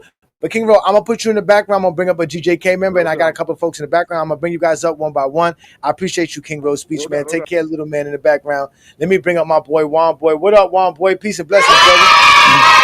What's going on, man? Happy birthday. Thank you, brother. What's good, brother? I started not to click the link, but then the urge to kill all of that 90s talk he was just doing just was like, yo, you know what? Hit the link, man. Time to destroy that. But in all due respect to the 90s, man, it was what has us, practically talking about basketball, because we invested lots of time into continuing to watch 30-something years later. And some of us were able to, absorb the game of basketball without any narratives, without any bias towards players, because, you was just a fan of the game. Well, that's how I take it. And, now that we comparing errors, it's not because of what the 90s brought to the table, because there's nothing that I have seen since I began watching in 1991 that has been better than 2000 up until now. Nothing. I agree with you. And we go from seeing guys like Sean Kemp to go and seeing guy like Amari Stoudemire come out of high school, be the first player out of high school to win Rookie of the Year before LeBron does it. You know what I'm saying? And then 2-3 seasons later, he's a top 5 scorer for the top team in the West. Sean Kemp never did no shit like that. You know what I'm saying? And you want to talk about Amari Stoudemire, you got to remember he was in the West. So he's going up in series against Duncan. He's going up against series against Dirk. He's playing against Kevin Garnett. He's going up against Pau Gasol, Andrew Bynum, and Lamar Odom and them. Phoenix didn't have no backup other than him, and he scorched them all. All for microscopic knee surgery. Hey, hold on. Well, we go one boy. He said what was so crazy about the 2000s. Man, you must be out of your mind, brother. Y'all keep smoking crack. Let me show you what was happening in the 2000s. This episode of Forgot About Him Fridays, we have none other than Baron Davis. I'm telling y'all, BD was so cold with it. Bro said, I got a little birdie. Where you going? Gave Reggie a smooth In-N-Out burger and up to that cup. Oh my God. You know the Hezzy was on Hall of Fame. Eric Snow and I can't believe it. Somebody get a Kleenex. We got teardrop. Imagine your point guard backdooring to do this shit right here. I knew KG was going to be a good businessman when he decided not to jump with him. He already knew what it was. You couldn't keep BD off that rim when he was in Charlotte. The In-N-Out cross had him punch drunk Lamy. God damn it, somebody call facilities. We got a slip and fall accident. At this time, BD was damn near a top 3 point guard in the league. Man, give me that. Ain't have not one offensive weakness. God damn, Baron, chill out. Should've shot it. All good though. Hit him with the rondo. Dime. Bro was too quick, too big, and too strong. And if bro got to his launch pad, it was over. God damn. Sorry, T-Mac, ain't nothing over there. And you better not jump. Told Charlie Ward that Heisman cool, but I got a jumper. Mike Bibby, Baron Davis, mano a mano. Don't get it wrong, Bibby was tough, but Baron was different. Bro let him go like I don't even want no problem. They was so scared they had to hug him. Oh man, that was what was going on in the 2000s, brother. That was what's going on in the 2000s. That was just to start the 2000s. I was so upset. I was so upset when they let the Charlotte Hornets go. I really was. But how about we also had Steve Francis too? That's what I'm saying. The 2000s were different than the 90s. The 2000s were different than the 90s. Point guards getting the ball to the rim with the handles and all that. Yeah, man. So again, this is again. I'm here having fun. Shout out to all y'all here. Like I said, this is my birthday weekend, so none of you Zesty Jeffries could bother me. I'm just having fun, man. Shout out to you, Najee. Thank you so much. I'm having fun, man. I'm gonna leave you here because you are a GOAT James Kingdom member, one boy. But let me bring up Olo because Olo is always a supporter of the channel. Shout out to you, Olo. What's good, brother? What you got for me today? As you can see, we here talking old school basketball. And first of all, Olo, are you old enough to talk basketball with me? What's the age limit? 25. Damn, 3 years under that, man. Oh my God. Olo, you cool as ever. Go ahead, brother. What you got for me? All right, so I want to start off by saying happy birthday. I know I'm a baby to the game. I'm a baby to the game. But what was the topic? I'm hearing that we're talking about 2000s, 90s. What's the rap about? You joined late. So that means you're not a GOAT James Kingdom subscriber. That means you wasn't watching the show from 9 p.m. You started watching the show when Lamont promoted his on his channel, which is about a half an hour, 45 minutes late of the show. The show is about me and my fandom because I was told that I started watching basketball in 2010. And not only that, the idea that the OKC Thunder are not getting their love and respect because they're a small market team. And a lot of people don't want to give them the props for what they are. They're about to do something that we've never seen before. They're about to be historic. And I became a basketball fan predicated on small market teams. I became a basketball fan watching the old Charlotte Hornets play. You saw the clips that I played of the Charlotte Hornets, right? Yeah. Okay, so that's how I became an NBA fan, bro. Like that's where my fandom started at. That's where, you know what I'm saying? Like I didn't have nobody telling me Larry Johnson was a bum. I ain't have nobody tell me none of this nonsense. So I was able to smile in my yearbook picture with a Charlotte Hornet jersey, even though they sucked, because I didn't care. That, you know what I'm saying? Like, because nobody was running around here trying to tell me I can't be a happy basketball fan. I can't like the Charlotte Hornets. I didn't have to be a Michael Jordan, Zesty Jeffrey. I could just be somebody who think Larry Johnson is the dude. You see what I'm saying? So I grew up watching basketball in a good era where people were allowed to be basketball fans. Today, people are making fun of Knicks fans. Why are you making fun of Knicks fans? They're enjoying their basketball team. You're not here. I wish my he was here. You know what I'm saying? But go ahead. It's the same. It's the same. And thank you for bringing up the OKC topic. I got a lot to say about that one. Go ahead. I was gonna say it on my channel, but I want to start with what you were saying about the Knicks fan thing. It's the same thing with the Cowboys fan. I was just having a conversation with one of my relatives about it while we was watching the Knicks game. Shout out to the Knicks for pulling out for the win. It's a thing where, like when you watch the game and you see the camera going to Spike Lee on the sideline, and you see him with all this New York gear, Knicks this and Knicks that, and he's always in talking trash, like back in the day when he was talking trash to Reggie Miller. Things like that. And, you know, if you grew up in the hood, you know, especially a lot of black old heads, they like Cowboys, a lot of Cowboy fans. That's 45, 40 and up.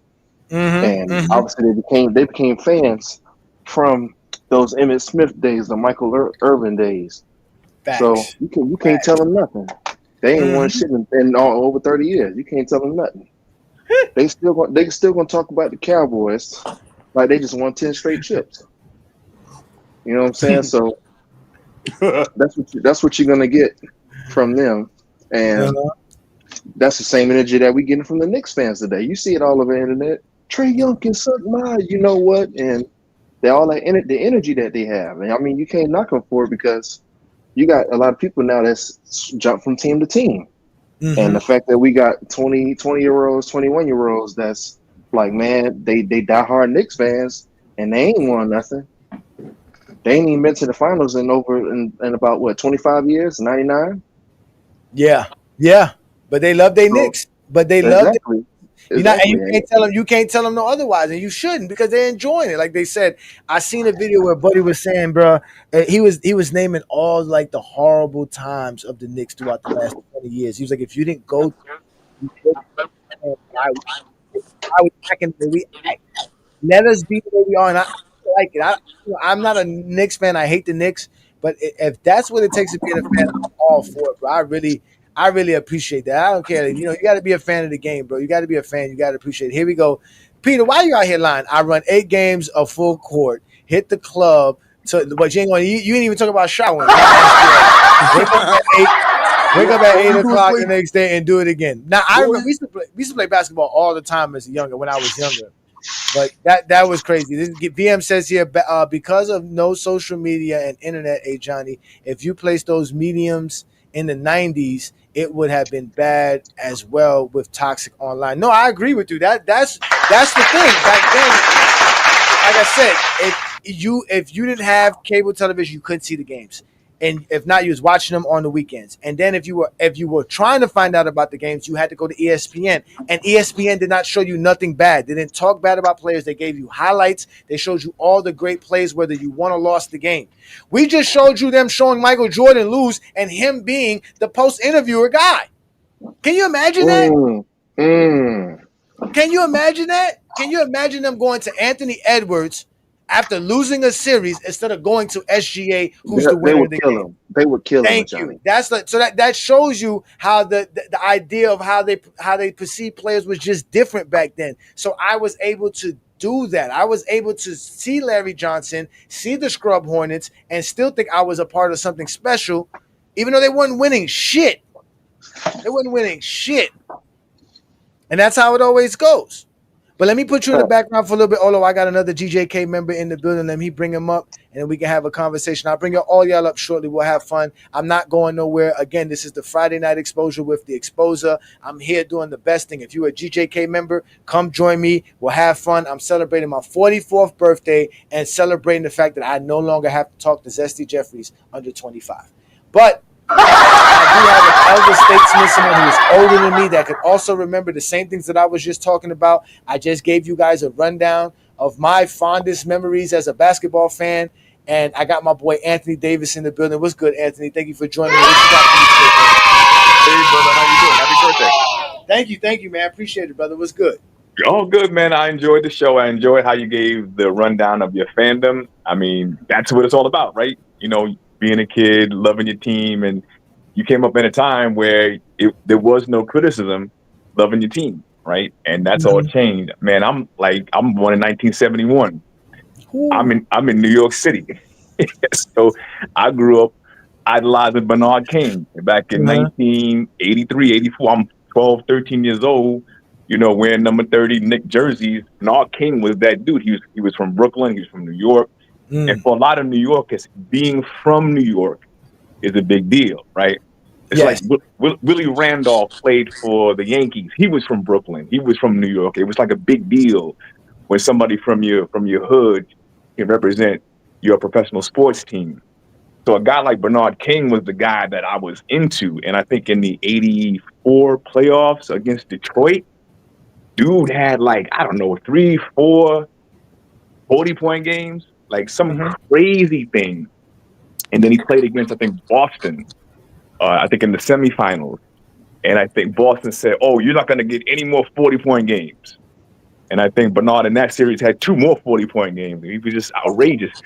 I remember seeing something about that, talking about that. Now that you say that they were saying, and he put up 40 against him. Yeah. Now that you say that, I saw something similar recently about Bernard King because I've been, double tapping Knicks content recently.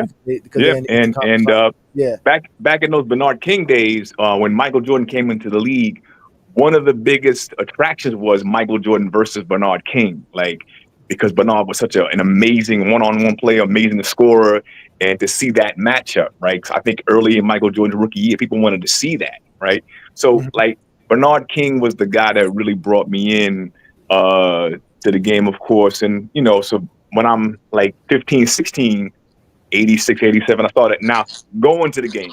And going to the Garden back in those games, it was nowhere near as expensive as it is today. There's no way an average person can go to a regular Knicks game now. Because I think now the courtside seat for a potential Game 7 is $250,000. Ooh, I don't know how people got that kind of money to just spend on one night of enjoyment. It's the corporate people, man. If you go to the games now, it's real corporate. I've managed to go to games through various ways, because I'm connected with people, but it's expensive. So one of the reasons why the Knicks have been stuck in mediocrity for so long is Dolan owned the team. We saw the Isaiah Thomas years, the Phil Jackson years. And we see, that for a long time, they weren't really concerned about putting a good product on the court, right? But Knicks fans are going to come anyway. They're still going to charge crazy tickets. They're still going to sell out. Facts. So they didn't need to necessarily put anybody there. And so you saw how they treated Charles Oakley. You saw that, right? How they treated Spike Lee not long after that. How they treated Patrick Ewing. He's coaching Georgetown. So so the energy that you see from New York now is we've gotten past a lot of those bad times. And a lot of the energy is not Dallas Cowboy-like. I refute that. It's just more 25, 30 years of being stuck in mediocrity. And now you got a team that you can actually get with. And a guy like Jalen Brunson embodies so much of what the city's about. You know what I'm saying? So he's become the face of New York sports. You know what I'm saying? Oh, I love it, bro. I like Brunson. Like I said, I like the way New York is rallying around. I saw a video the other day where the dude was like, "Yo, people are outside in front of bodegas all of a sudden," because he was saying after the pandemic, New York kind of changed, and he was like, "Man, people are outside watching the game together. It's a different feel in New York now." And again, if they pull this off tomorrow night and they go to a Game 7, I can only imagine the type of atmosphere that's going to happen. Before I go, I just want to say that to all the people who watch, listen, I'm 10 years older than you, right?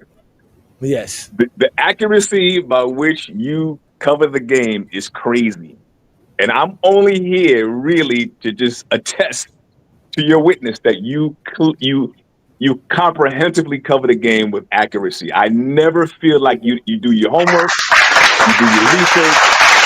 I never feel your facts are wrong. I always feel you always got it. And I always know that if you may not know something as well, by the next time or whatever, you've mastered that thing. So that's why you be killing these dudes out here, man. And I love it. You kill these guys. So I'm just, like I said, I just came really to be a witness, to give a little bit of my experience, right, as a fan. It hasn't been great as a Knicks fan, and also to be like, yo, man, that's why I love the show. I'm a member because you and B. Lee, you guys really do your work. And even though you may be 10 years younger, I feel that you understand the era I came up of because you did the work. I appreciate that, man. But before you go though, can you please tell everybody what was the sentiments? Because you was about 19 in 1990, right? So you was 19, right? So can you please tell people what was the sentiments when Michael Jordan lost that Game 7 and the Bulls lost again to the Detroit Pistons and what they were talking about with Michael Jordan? And in terms of like, what was it a big deal if he lost? Not a big deal, but what was just the narrative? What was the talk? What was the? Because again, in my household, it was they lost again. They were upset, and I don't remember the media coverage because again, I'm 9, 10. I was 9, 10 years old, bro. I don't. Really, only thing I remember was my brother being. All right, I'm gonna say it like upset. this. I mean, this is from my perspective, right? You gotta understand. From 87, 88, 89, 90, right? It was the Boston Celtics, LA Lakers, Detroit, whatever, were dominating. My view of it, no one really cared if Michael Jordan won or not. That wasn't the sentiment back then. Okay. So when he lost in 88, no one really cared. When he lost in 89, I remember Dick Stockton saying, like, kind of giving excuses when he lost the Game 6, and Michael was terrible in that Game 6, 5 out of 12 from the foul line, disappeared the last 2-3 minutes of the game. 1990, I saw the interview that you put up, at the end of the game. I didn't get the feeling. This is my opinion. Look, I'm like you said, I'm about 19, right? I didn't get the feeling like people were killing Michael Jordan back in those days. It's like, okay, well, maybe he'll get a chance, but it was like people were still allowed, as you said, allowed to be fans. You were still allowed to like your team, and there wasn't none of this, vitriol, right? So, I just like the criticism and the incessant 24-hour ESPN stuff and the breaking down the game and the way Skip Bayless did with LeBron from age 21. That never happened to Michael Jordan. That constant critique didn't happen. So in terms of sentiment, if I understand your question, that's what I felt. Like I just never felt that him losing meant that much to people. All right, no, I got you. Like I said, I was only 19 years old. I like Wally would say, I wasn't off the porch type of fella. Anyways, brother, enjoy your evening, man. Thank you for joining me. Thank you for your support as usual. You know how to reach out to me as a GOAT James Kingdom member and Brandon and I. So thank you so much, brother. Enjoy. One more time, happy birthday, bro. Enjoy. Thank you so much. Yeah, man. Thank you, brother. Appreciate it. Thank you. So I got the rest of you guys up here as well. Let me address some of these comments. Where's FYF? You're on FYF. If you didn't know, this is like the 40th something episode on FYF on a Friday night. The only thing that happens on a Friday night on FYF Sports Debate is the Friday Night Exposure with the Exposer. Welcome. I'm A. Johnny the Exposer. All I do is expose Zesty Jeffrey lies and Zesty Jeffries in particular. Welcome to another great show where I'm showing guys how I'm a real basketball fan. The rest of y'all really ain't. Y'all just up here upset that y'all can't really praise LeBron. But I'm going to give you a reason how to praise LeBron because I done showed y'all why LeBron's the GOAT. So welcome to GOAT James Kingdom. Welcome to the Friday Night Exposure. I'm A. Johnny the Exposer. Your consigliere, is that how they say it? I'm here to introduce you to all the greatness about basketball. If you don't like that, you can go run to Meltdown Sports. Because I hear somebody over here talking about Meltdown Sports. Let me go to his comment right here. Meltdown Sports, that's fine. He's probably live talking about LeBron James. The biggest LeBron sexuals are all of these Zesty Jeffrey channels. The Meltdown Sports, right? The Creepers Pro, right? The Hungry Man, right? The Unsmart Hoops, right? The Dookie Rated R Sports channel. Or not, my bad, it's Rated X Sports because he got exposed by the Exposer. Just like the rest of the Zesty Jeffries go. The Zesty Fitness and Rants. You go down their channel, all you're going to see is LeBron, LeBron, LeBron. LeBron this, LeBron that. LeBron, LeBron, LeBron. And then they got the nerve to call me a LeBron sexual when they run around here talking about LeBron James more than I could ever talk about LeBron James. LeBron James, LeBron James, LeBron James, LeBron. But I'm here with guys who support me. Thank you, you gentlemen. Thank you, Juan Boy, for being a member. Thank you, Ro, for doing what you want. In fact, and doing what you do. Ro, go ahead and plug your channel for people right now, please. Go ahead and plug your channel, please. Yeah, so so I'm with GoCast Hoop, right? GoCast Hoop, just the way FYF, you and FYF partner up. He gives me the platform to do the 10 Toes Down podcast on his show, and he does the GoCast, GoCast. So me and my man CW from GoCast Hoops, do a show. And I'm gonna start doing 2 shows a week. I did 2 shows this week, Tuesday and Thursday. And, you know, I've been doing some live streams with 93's Day again. He's a LeBron critic. You know what I'm saying? But, you know, we out here doing it, man. Look, you guys, I don't always agree with y'all. I agree. See, the crazy part is I agree with y'all some of the times. But, you know, but at the end of the day, you know, it's all good. This is like us doing it on YouTube. I think we do it a little bit better. I think we do this little sports debate thing. We do a little bit better than they do on TV because a lot of us are giving a fan perspective. So that's a good thing, man. And there's room out here for all of us. But yeah, I do the 10 Toes Down podcast. I try to do it Thursday nights and Tuesday nights. Tuesdays and Thursday nights and around 9:30 Eastern. You know. All right, so y'all make sure to check out King Ray's speech. Right, y'all make sure to check him out. King Speech Raw. I apologize, with the 10 Toes Down podcast. That's a dope name. Y'all definitely check out his channel. Olo, go ahead and plug in your channel, brother. Can you hear me? Yeah, I can hear you. Go ahead and plug in your channel and what you do on your channel, brother. Go ahead. I'm starting a channel right now on YouTube. The first of the first, and it's shorts. I got a couple of shorts on there. If you want to check me out. It is at Olo Hoops on YouTube. If you want to follow me on Instagram, it is 386_Olo, OLLO_sports. Indeed. Shout out to you, young man. Now, listen, ladies and gentlemen, Olo is a young man. If you want to know how young Olo is, all I got to do is show you my basketball timeline. Olo was born around the time Dwayne Wade was being drafted.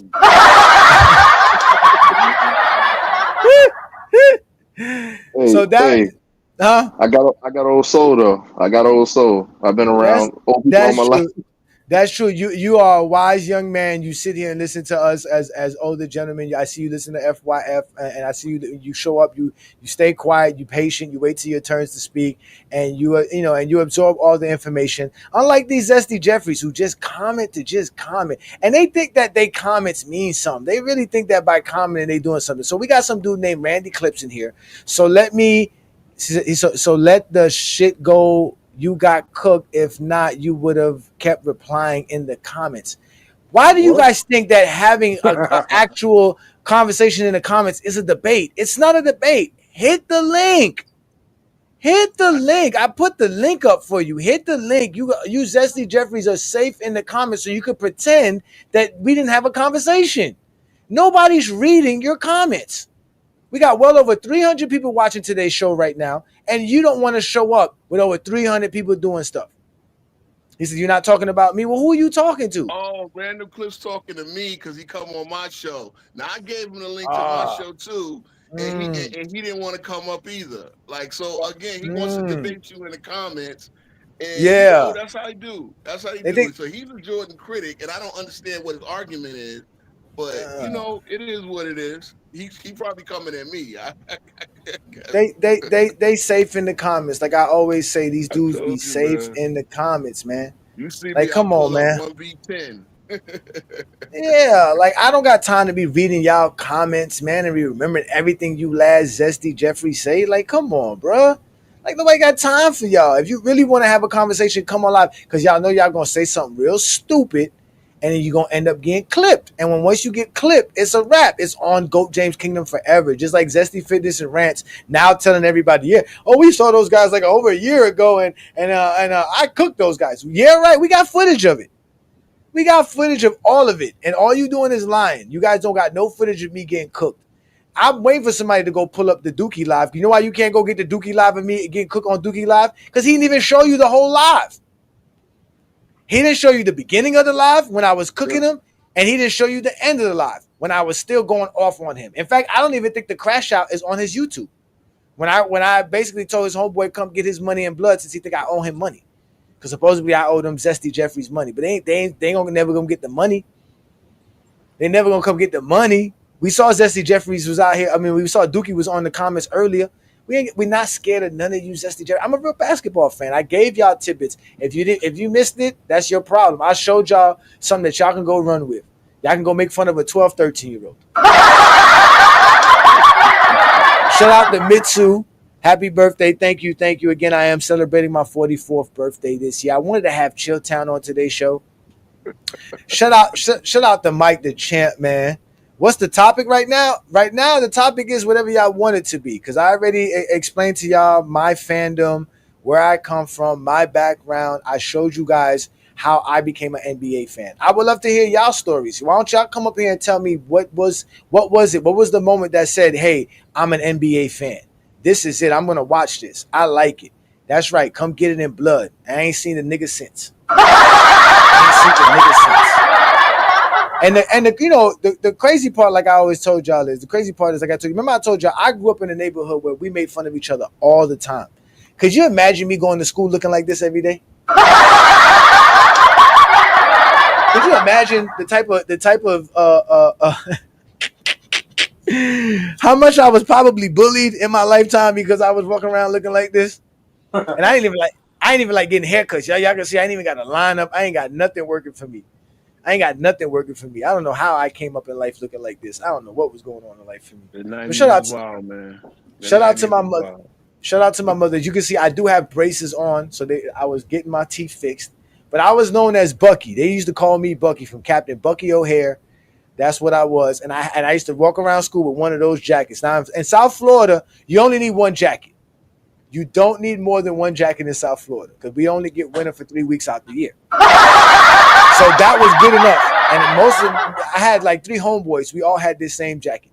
I had the white version. I don't remember. I couldn't find the white version on the internet, but I did have the white version. So that's what tonight's topic is about, Mike. You come up here, Mike. How old are you, Mike? Because I know you be out here talking all the time, and you was out here arguing for Akeem Olajuwon. But I'm quite sure you was born in the 2000s as well, Mike.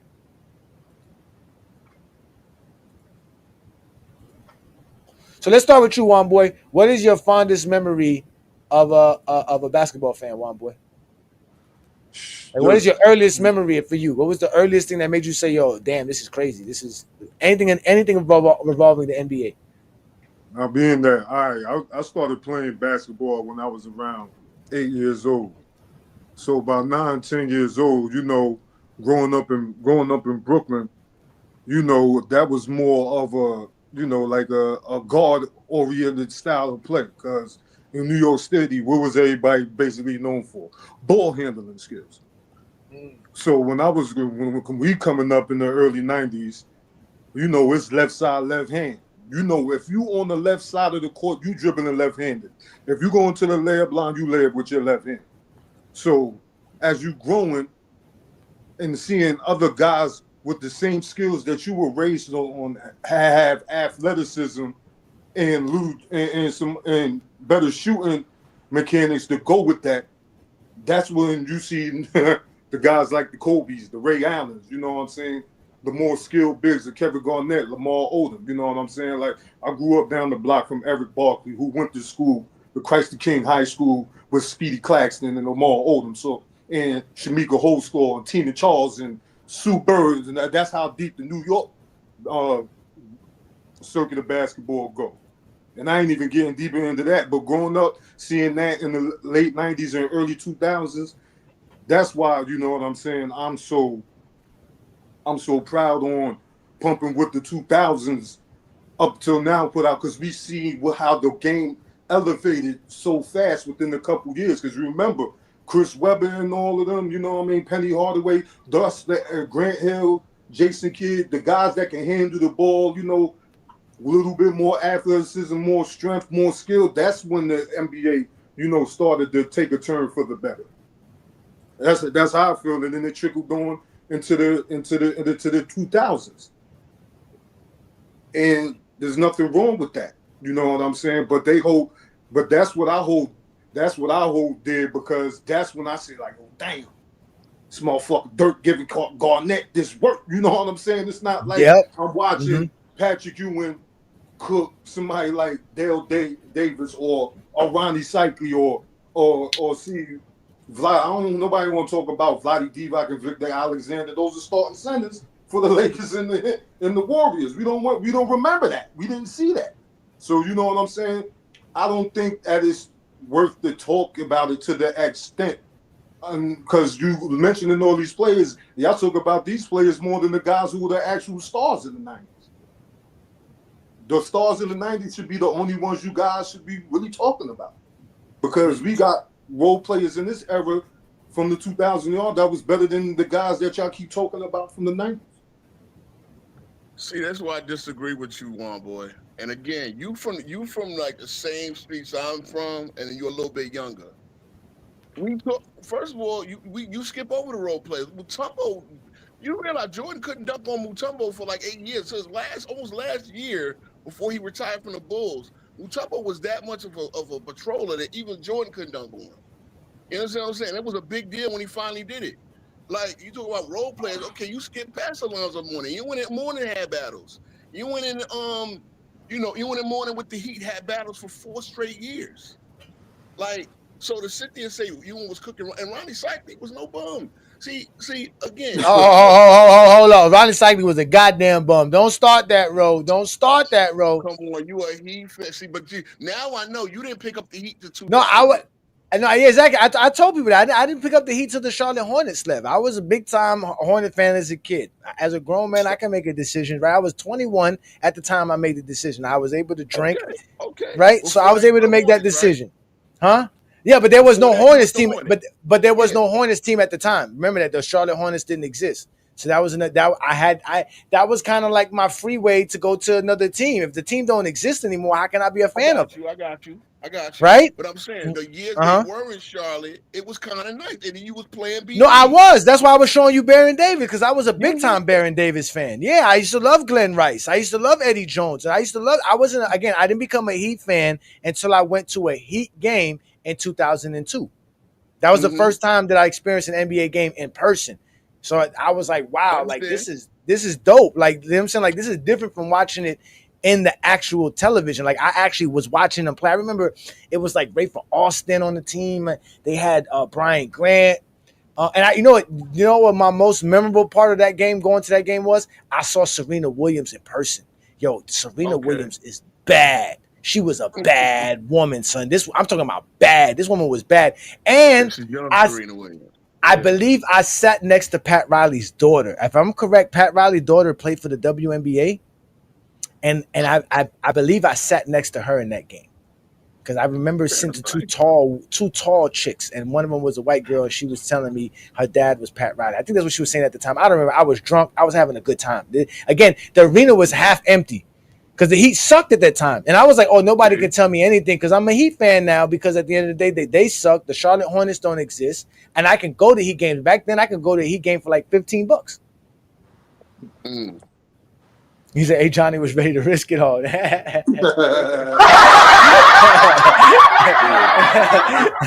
the Heat, man. You talking about. Oh wait, y'all want to talk about risk it all?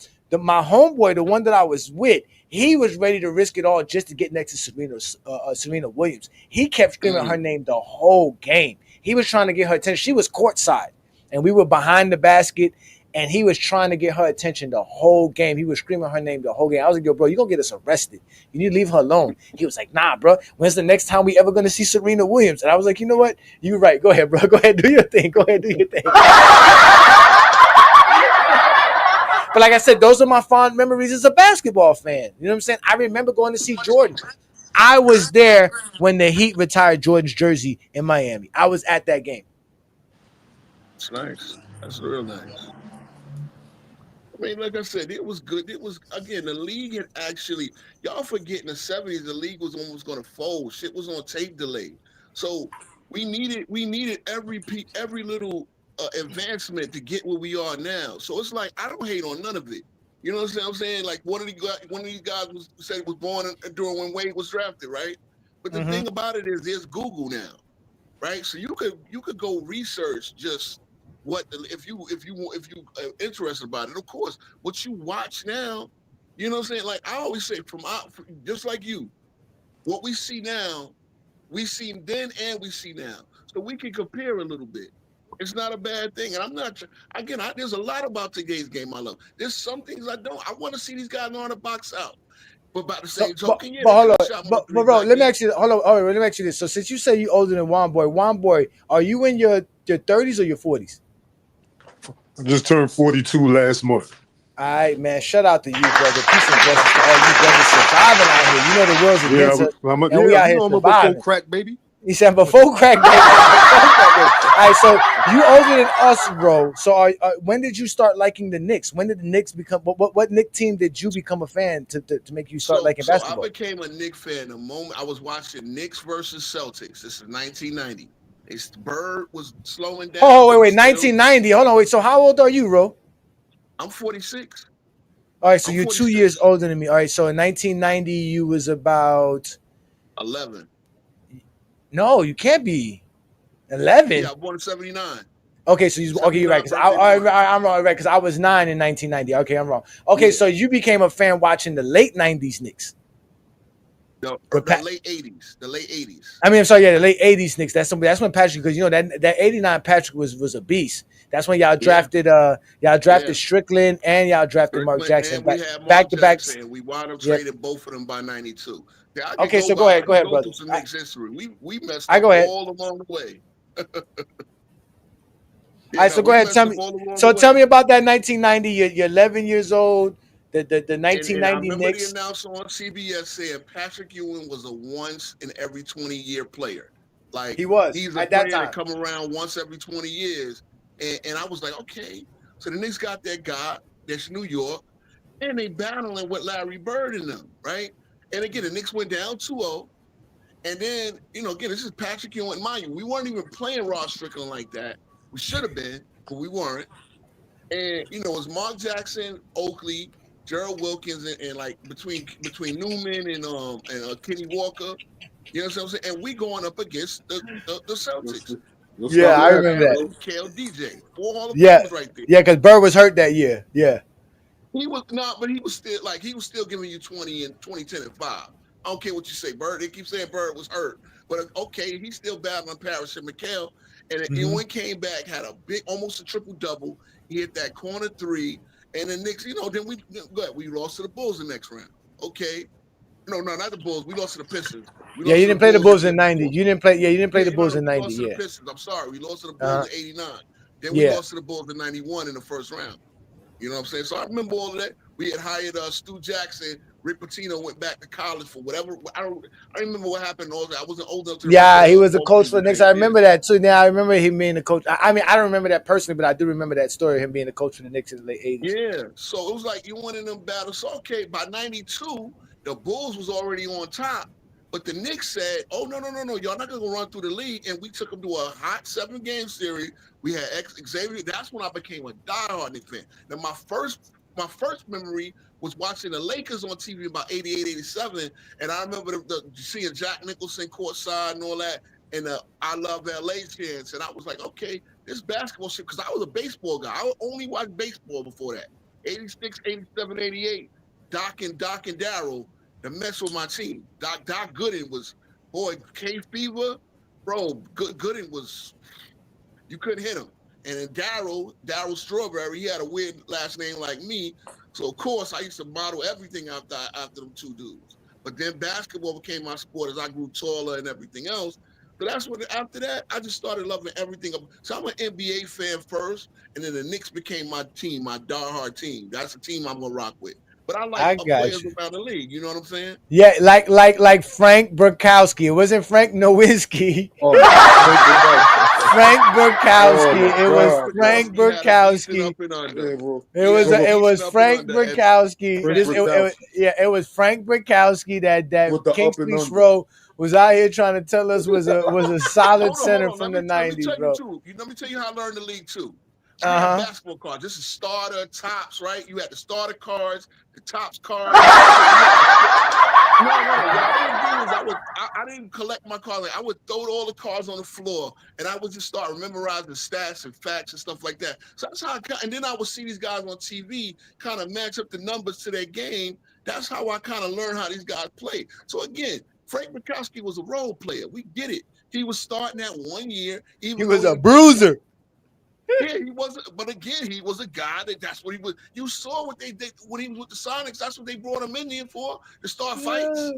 They brought him to start with Rodman, and they realized that, we can't have Rodman getting technical. Rodman already gonna get a technical foul on his own. We can't have this white boy coming and take him out the game. That's a star coming on TV, and the referee said, "Oh no, we're gonna eject this dude." Yeah, exactly. Of course, he's gonna eject him. He's throwing elbows out here to people's throats. What you think he's gonna happen? And they're arguing with a ref. Oh my God! Phil Jackson brought in JoJo Ingles to fight with Derek Harper in '94. That game 3, Derek Harper fell for it like a dummy. JoJo Ingles played 55 games. What the hell is he doing in a must-win game 3? Wait a minute. Hold on. Stop. Wait a minute. Stop. Yo, Najee. Are we serious? Serena Williams got an OF? I need to go find out or something. I need to go find something out, bro. I need to find something. Shout out to you, VM. He said he's going to turn 53 in August. That's a couple of months from now. Shout out to you, man. Peace and blessings, man. Let me address some of these other comments before we let Olo tell us about his experience. He said he would have. Mike, we would. None of them dudes you talking about compete with that dude, son. Like Rudy Gobert is a beast, son. There's another comment here that I wanted to address. No, he wasn't talking about Dirk Nowitzki. He was talking about Frank Burkowski. And the crazy thing about it, when they brought him up, when they brought up go get the footage, it was him being the first play of the highlight was him going into the hoop, losing the ball. I think he either kicked somebody in the stomach or kneed somebody in the stomach. He fell to the floor. But then the rest of the clip, he just getting into a run. Listen, that man's name. You brought that man up for us to see that. That was a waste of time on the show. And I named their game. Yo, I said how these guys were a little bit. You cap. You were capping. You were capping. You got a C minus. All right, listen. C minus. Carson says here, he says, now we praising hackers. Yes, back then hackers were important. Guys like a Charles Oakley, like he said, those bruisers, they were important because back then just being 7 foot or being tall was good enough because there wasn't really good enough guards to cause a problem. So for guards to really be an advantage, they had to be able to attack the basket. Well, guess what? If I had a bruiser that you had to face to go to the basket, then guess what? I got a player. So a lot of guys had basically contract because they were big, they were physical, and they can last an 82 game season. Again, the NBA was grueling back then. Matter of fact, talking about those finals or those Eastern Conference finals, bro, they used to play back-to-back playoff games. Forget back-to-back regular season games. The Chicago Bulls played a game 3 versus Detroit Pistons. The next night they were playing game 4. Like, that's how the NBA was back then. It was a different league. It was so different. So having those bruisers was effective. That's why guys were just shooting jumpers if they weren't going to the paint. That's why you had to have effective jump shooters in a mid-range game because you were not going to be able to do nothing as a small guy because you had a bunch of Frank Burkowskis out here elbowing the shit out of you. Yeah. That's just the facts. That's just the facts. Bill and Biz. No, hold on, not yet. No, Ro, not yet, Ro. You're Ro. I know you older than me, but you're only 2 years older than me, so you're gonna have to sit back, bitch. I'm 44. You're gonna have to sit back and let me. No, wait. We're gonna let a young man speak because I want to hear Olo's experience. Because Olo's younger. He was around for a more developed NBA, a more mature broadcast of the NBA in the 2000s. So Olo, you was about 10, 11 years old. What year now? 2013, 2014. Wow. So okay. Wow. Yeah. So you missed the Kobe era, the Shaq era, the Duncan era in particular. You missed that. I came later in Kobe's year. That's when I started watching. Okay, so let's talk about that, brother. The mic is yours. What got you to like basketball around 10, 11, 12 years old? Well, as you know, I'm a Florida kid, born and raised in the Central Florida area. I'm from the same area where Vince Carter's from. The town that I'm from is like literally 15 minutes away from there. But y'all chasing rabbits and shit and raccoon hunting? Something like that. Something like that. Go ahead, brother. Yeah. So when I was growing up, it was Dwight Howard. Dwight Howard was our LeBron. Like we had everywhere we went, it was Orlando Magic magazine somewhere. It was something with Orlando Magic on it. Somebody's car had the stickers on it. It was just Dwight. All the commercials, Dwight. Adidas commercials, all that. So that was the era that I came up in. And so after that, then I became a LeBron fan. Once I got to middle school around 2015 or 16, I became a LeBron fan.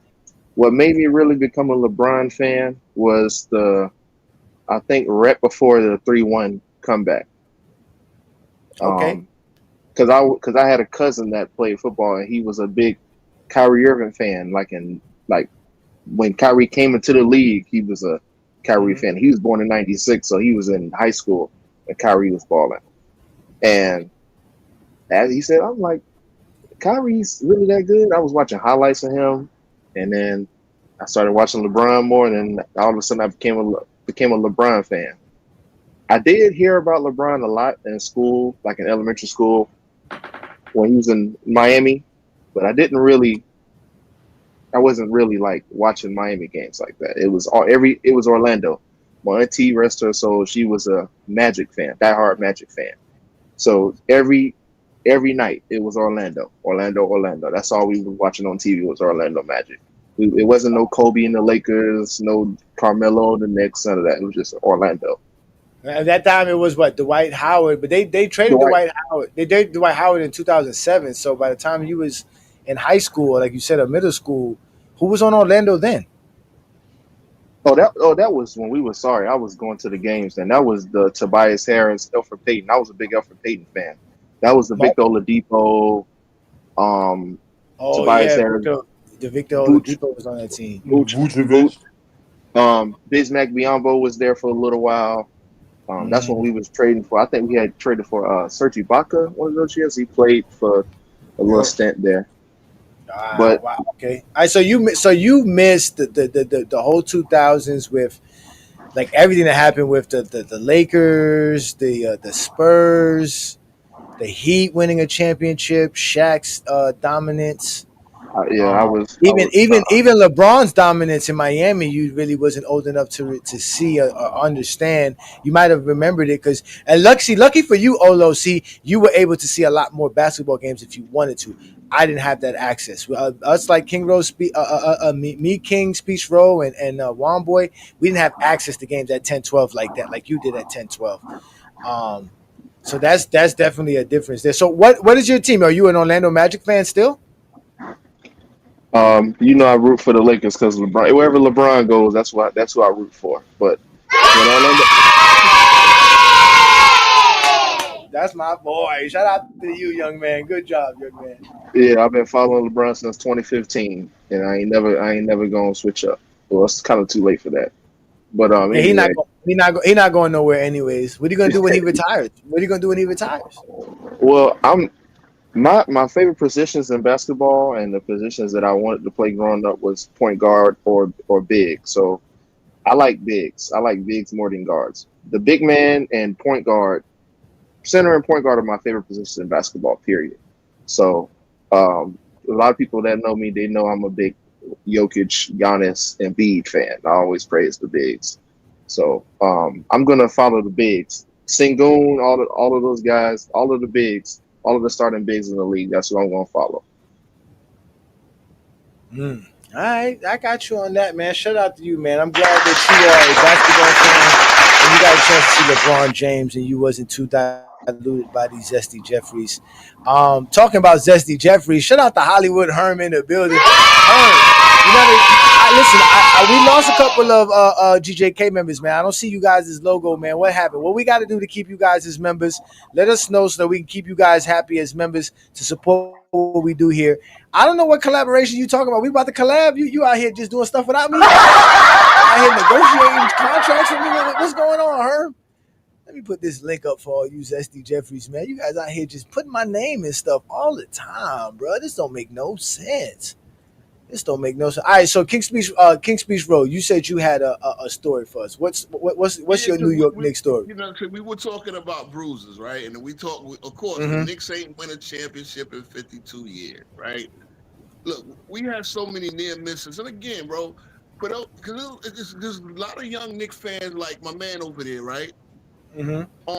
And they ain't never see the New York get lit, bro. And you moved. I know you moved up to Florida. You were born in New York. You moved to Florida, like right in your early 10s, right? Like 9, 10 years old, right? Yeah, I moved to Florida 88, 89, around that time. Okay, wow. So you was out early. All right. Yeah. So back in the 90s, man, when the Knicks got in the playoffs, and we was the one trying to foil Michael Jordan's ascent, right? That's why I became a diehard Knicks fan, because we said we're not going to let Michael Jordan just run the league like this. Now there's somebody in his way. We're going to be the villain. We're going to be the new bad boys. So back in the 90s, man, you would have, like, New York, we outside of New York, right? You see this. Yes, outside. New York, the city that doesn't sleep. Yes. We be playing a playoff game against the Pacers on Sunday. Nobody would come outside until that game was over. As soon as the game was over, everybody come out. There's no internet back then. Ain't no Google. There's internet, but ain't nobody on it. We had dial-up if anybody had the internet. So now everybody coming to the court. You see that game, blah, blah. A lot of times the Knicks lost, sometimes the Knicks won, right? But that's lost all the time. A lot of these guys don't understand. The young guys don't understand the excitement. Bro, we had the Nets. Hold on. We had the Nets, right? Kyrie and all of them. When Garnett was there that one year, there was no buzz. Nobody cared about the Brooklyn Nets in New York. It's all Knicks. But this Monday, 97, Knicks versus Heat. I remember in the paper, Pat Riley was challenging P.J. Brown. He said, yo, Mason, no, we didn't have Mason. We had LJ. LJ was on the Knicks. Mm-hmm. Oakley. That's the year y'all lost to the Heat. No? Yeah, we lost to the Heat. I'm getting how we did it. P.J. Brown was getting knocked around. We even had John Wallace knocking this dude around. John Wallace was a rookie that year, right? Mm-hmm. And he challenged P.J. Brown to get tougher like that. You know what I'm saying? Like if you played the 4 or the 5, you had to be able to take some elbows. You had to, Oakley, you know how Oakley was. Everybody know how Oakley is. LeBron know how Oakley is. He a Cleveland dude, right? So at the end of the day, it was like P.J. Brown waited till the Knicks. I think they were winning. So the Knicks put all the starters on the bench. Oakley and all them was on the bench, and we were trying to play out the game. Charlie Ward Charlie Ward is a football player. He won the Heisman Trophy. So Charlie Ward gave him a low bridge box out, and out of all that knocking around P.J. Brown got, who did he decide I'm going to take my frustration out on? 6'1" Charlie Ward, who's a football player. Because he was out of place. You're not supposed to be doing this. That's what I'm trying to tell you. Use the guard. Yeah, and PJ flipped him with one arm. Well, one arm. Get out of here with that shit. Use a puny ass nigga. What's wrong with you? Football shit. But you want to pick on the guard? All our starters is on the bench. Because why you out here trying to box me out? What are you doing? Get out of here. What are you doing? Why you trying to roll bridge me? Do you understand Oakley was doing this dude much more dirtier than Charlie Ward was? He's not gonna flip Oakley. He gonna box out Oakley. They gonna elbow you. That's what I'm saying. It was a big man's game. Use a little nigga. Get out of here, little nigga. What's wrong with you, nigga? Use a little nigga. We don't respect you, little niggas. Ward was one of the best rebounding guards in the league. Charlie Ward was like that. He wasn't a little nigga. He wasn't like that. He got flipped with one arm. Use a little nigga, man. Get out of here, man. He flipped that motherfucker. He flipped that motherfucker into the stand. PJ wasn't having that shit. As you know, Johnny, that turned the series, yes, because guys got suspended. That changed rules. And then Zoe after that game, yes. After that game, the NBA established a rule that if there is a fight or altercation on the floor, nobody from the bench is allowed to leave the bench. That's the Greg Anthony rule. It's funny. Greg Anthony calls games now, right? That's the Greg Anthony rule. Back in '93, Greg Anthony came off the bench and yoked up KJ. KJ got into it with street clothes. So Stern said, "Oh yeah, anybody that leaves the bench area was automatically." But bro, Patrick Ewing took one step. off the bench. He was just trying to see what the hell was going on. His point guard was flipped over into the goddamn crowd. But the point I'm making, the major point I'm making is, if you were a big man, you had to eat a couple of elbows, because that's how they got down. If you couldn't take a bite, and again, PJ Brown waited to all, like, he couldn't do that with Oakman there on the court. And see, now Oakman don't give a. Oakman gonna come. First off, PJ Brown got hands. PJ Brown didn't give a damn about Oakley or not. Niggas didn't mess with PJ Brown. They had some tough guys. I remember this. PJ Brown was one of the toughest dudes, and he was laid back. But he showed Charlie Ward what it was. Why did Pat Riley say you gotta get? I remember reading the article in the paper. Because again, the Knicks were a tough team. It was a tough series. It was a lot going on in the NBA at that time. Like I said, a lot of guys didn't have the skills, so you had to show your toughness. But the NBA had to get rid of that. The NBA had to get rid of that. You see what Andrew Lang did to Patrick Ewing the next year in '98? He went up for a dunk. He clipped him out of the air. Ewing fell and broke his wrist. Was out until the playoffs. You know what I'm saying? This is what the Knicks had to go. Then Ewing tore his Achilles in '99. We still went to the finals without him. Yeah, but if I'm a great defender and I'm a great rim protector, why do I have to flip you and break your wrist to stop you, bro? That's not that. And having to take it up. What would you rather? If you're coaching a basketball team, what you want? A guy that could take some elbows or some guys with some talent, skill, and athleticism?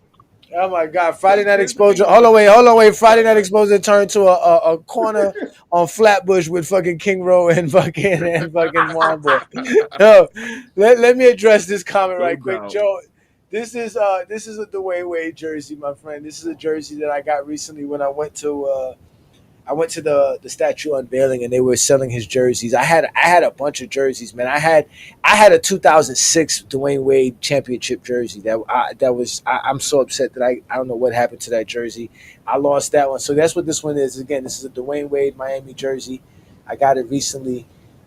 It's a dope jersey. It's a dope back Mitchell and Ness. Back when Mitchell and Ness was dope. So again, Dwayne Wade was one of my favorite players of all time. I did an episode about that. I think the players that I had, we did our I asked everybody who was a GOAT James Kingdom member to come up with their top 5 or their starting 5 favorite players of all time. And I remember having Dwayne Wade, Chris Bosh, Larry Johnson, Baron Davis on the team. That was those are the guys that I loved as a kid, man. I loved those guys.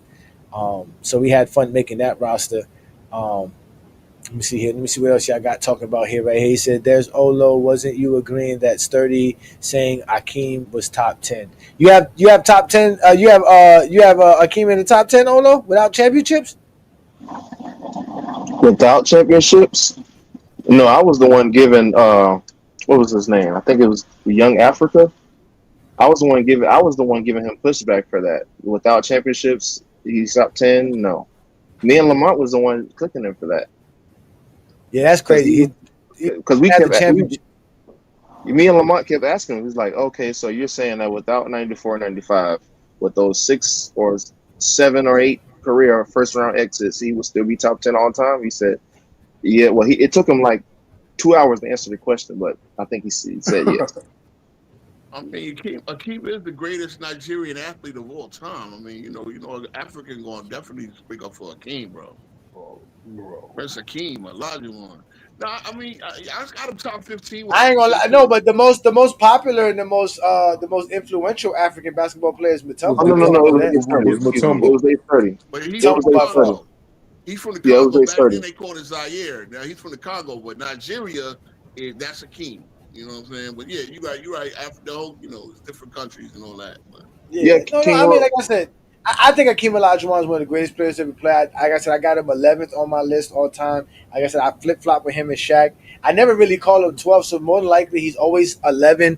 Again, he has over, I believe you're correct, he has over 27,000 points, like 13 or 14,000 rebounds. He has 3,000 blocks, 2,000 steals. I think he has 3,000 steals. No, he has 2,000 steals.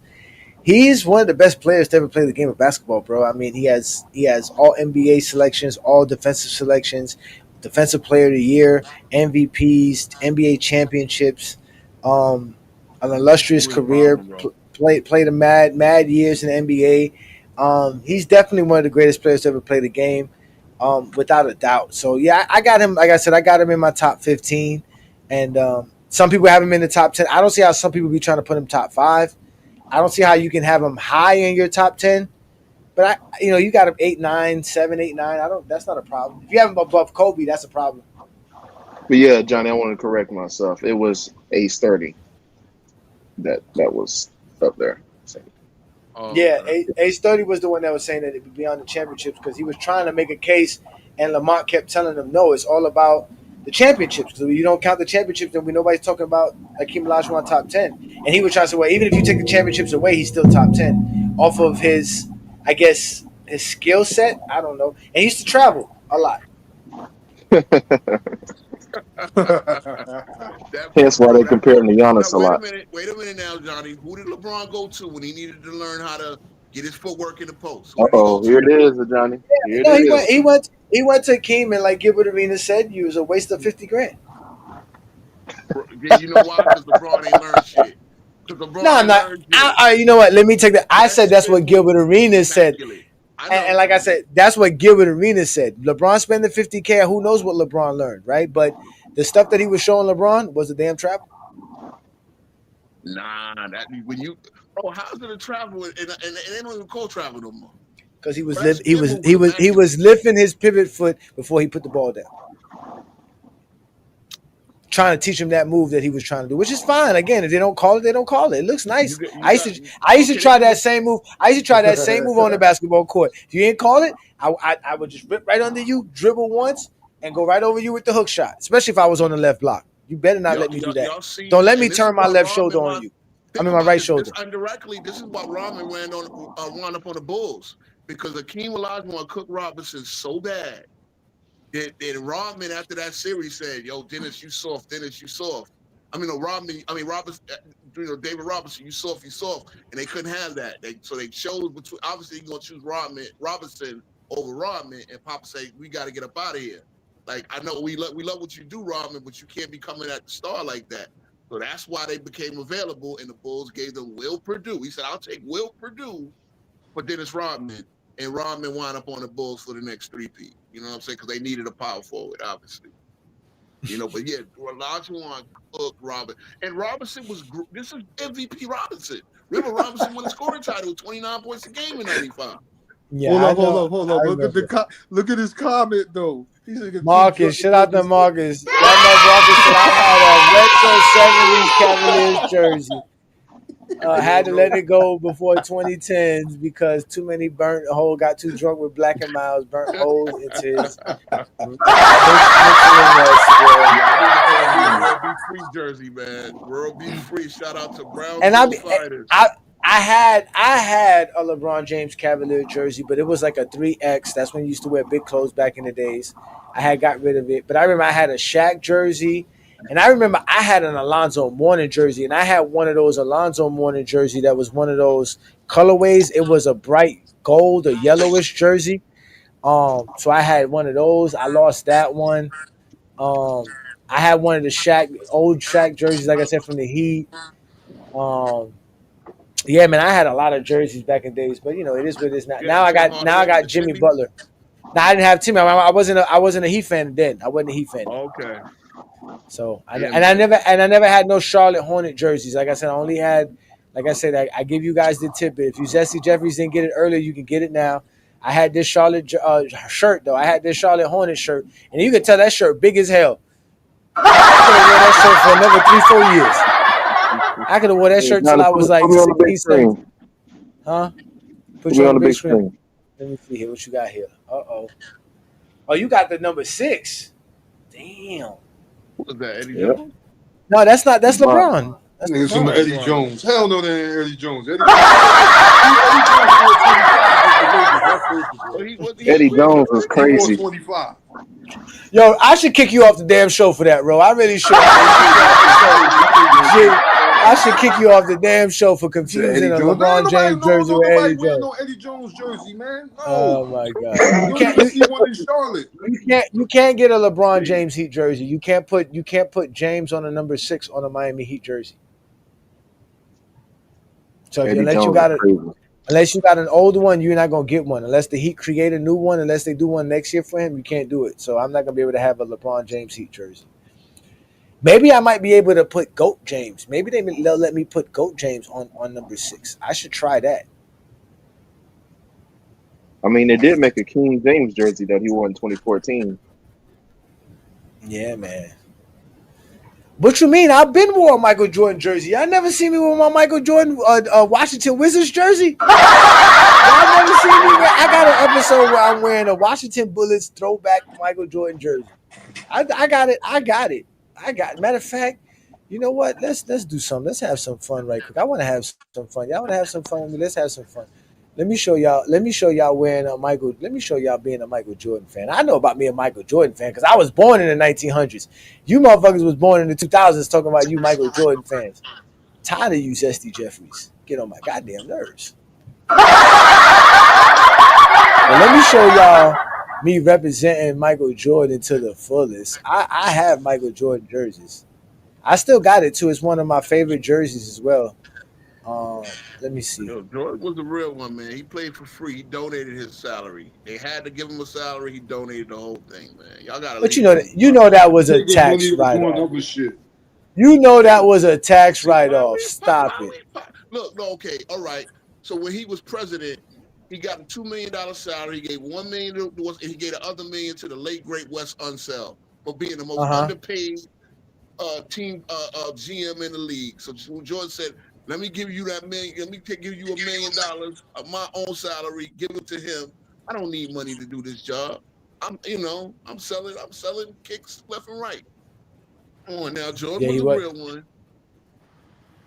No, but of course.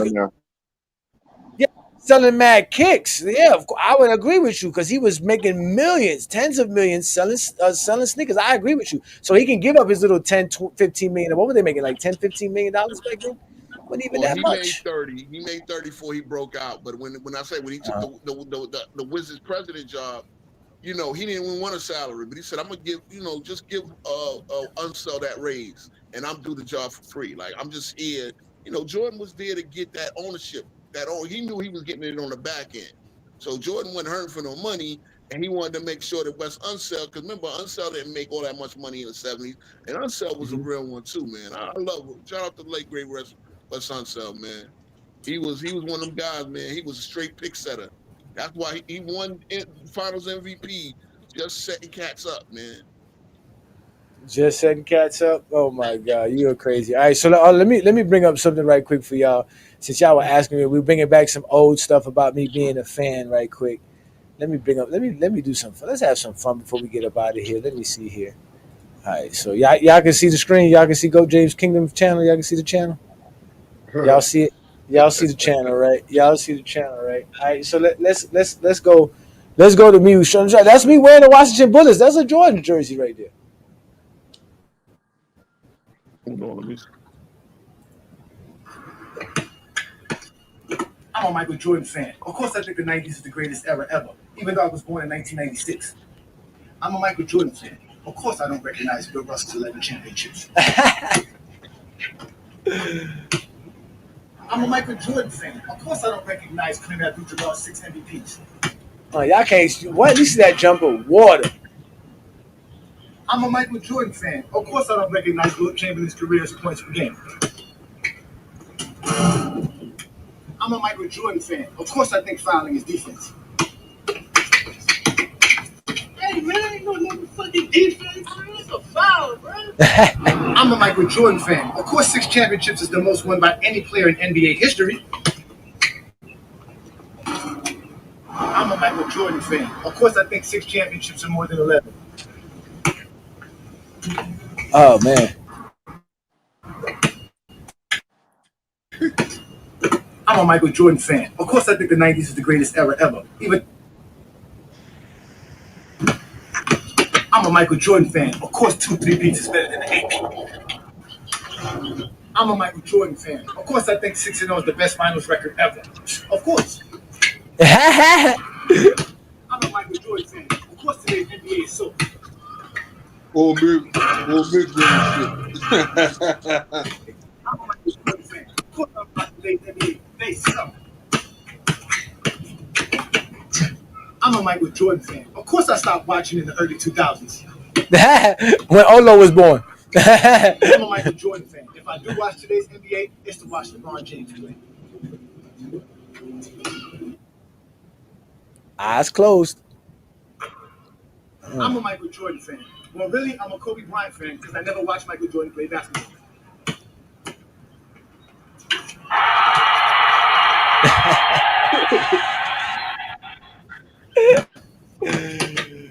I told you I got a whole Jordan jersey. I'm a Michael Jordan fan. Of course, I don't recognize that he had 2 back-to-back losing seasons and was the HC. I'm a Michael Jordan fan. Of course, I don't recognize Michael Jordan's 3 retirements as quitting.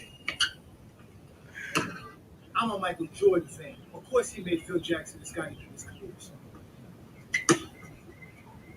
Oh, look at the old man. I wasn't old then. It was like 2 years ago. The fadeaway. Come on, man. Y'all could not guard me. I will whoop the shit out of y'all in basketball. I'm a Michael Jordan fan. Of course, I don't recognize the 60s.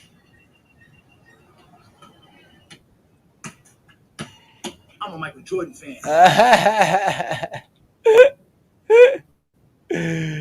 That was me having some fun, man. So as y'all can see, I do have a Michael Jordan jersey.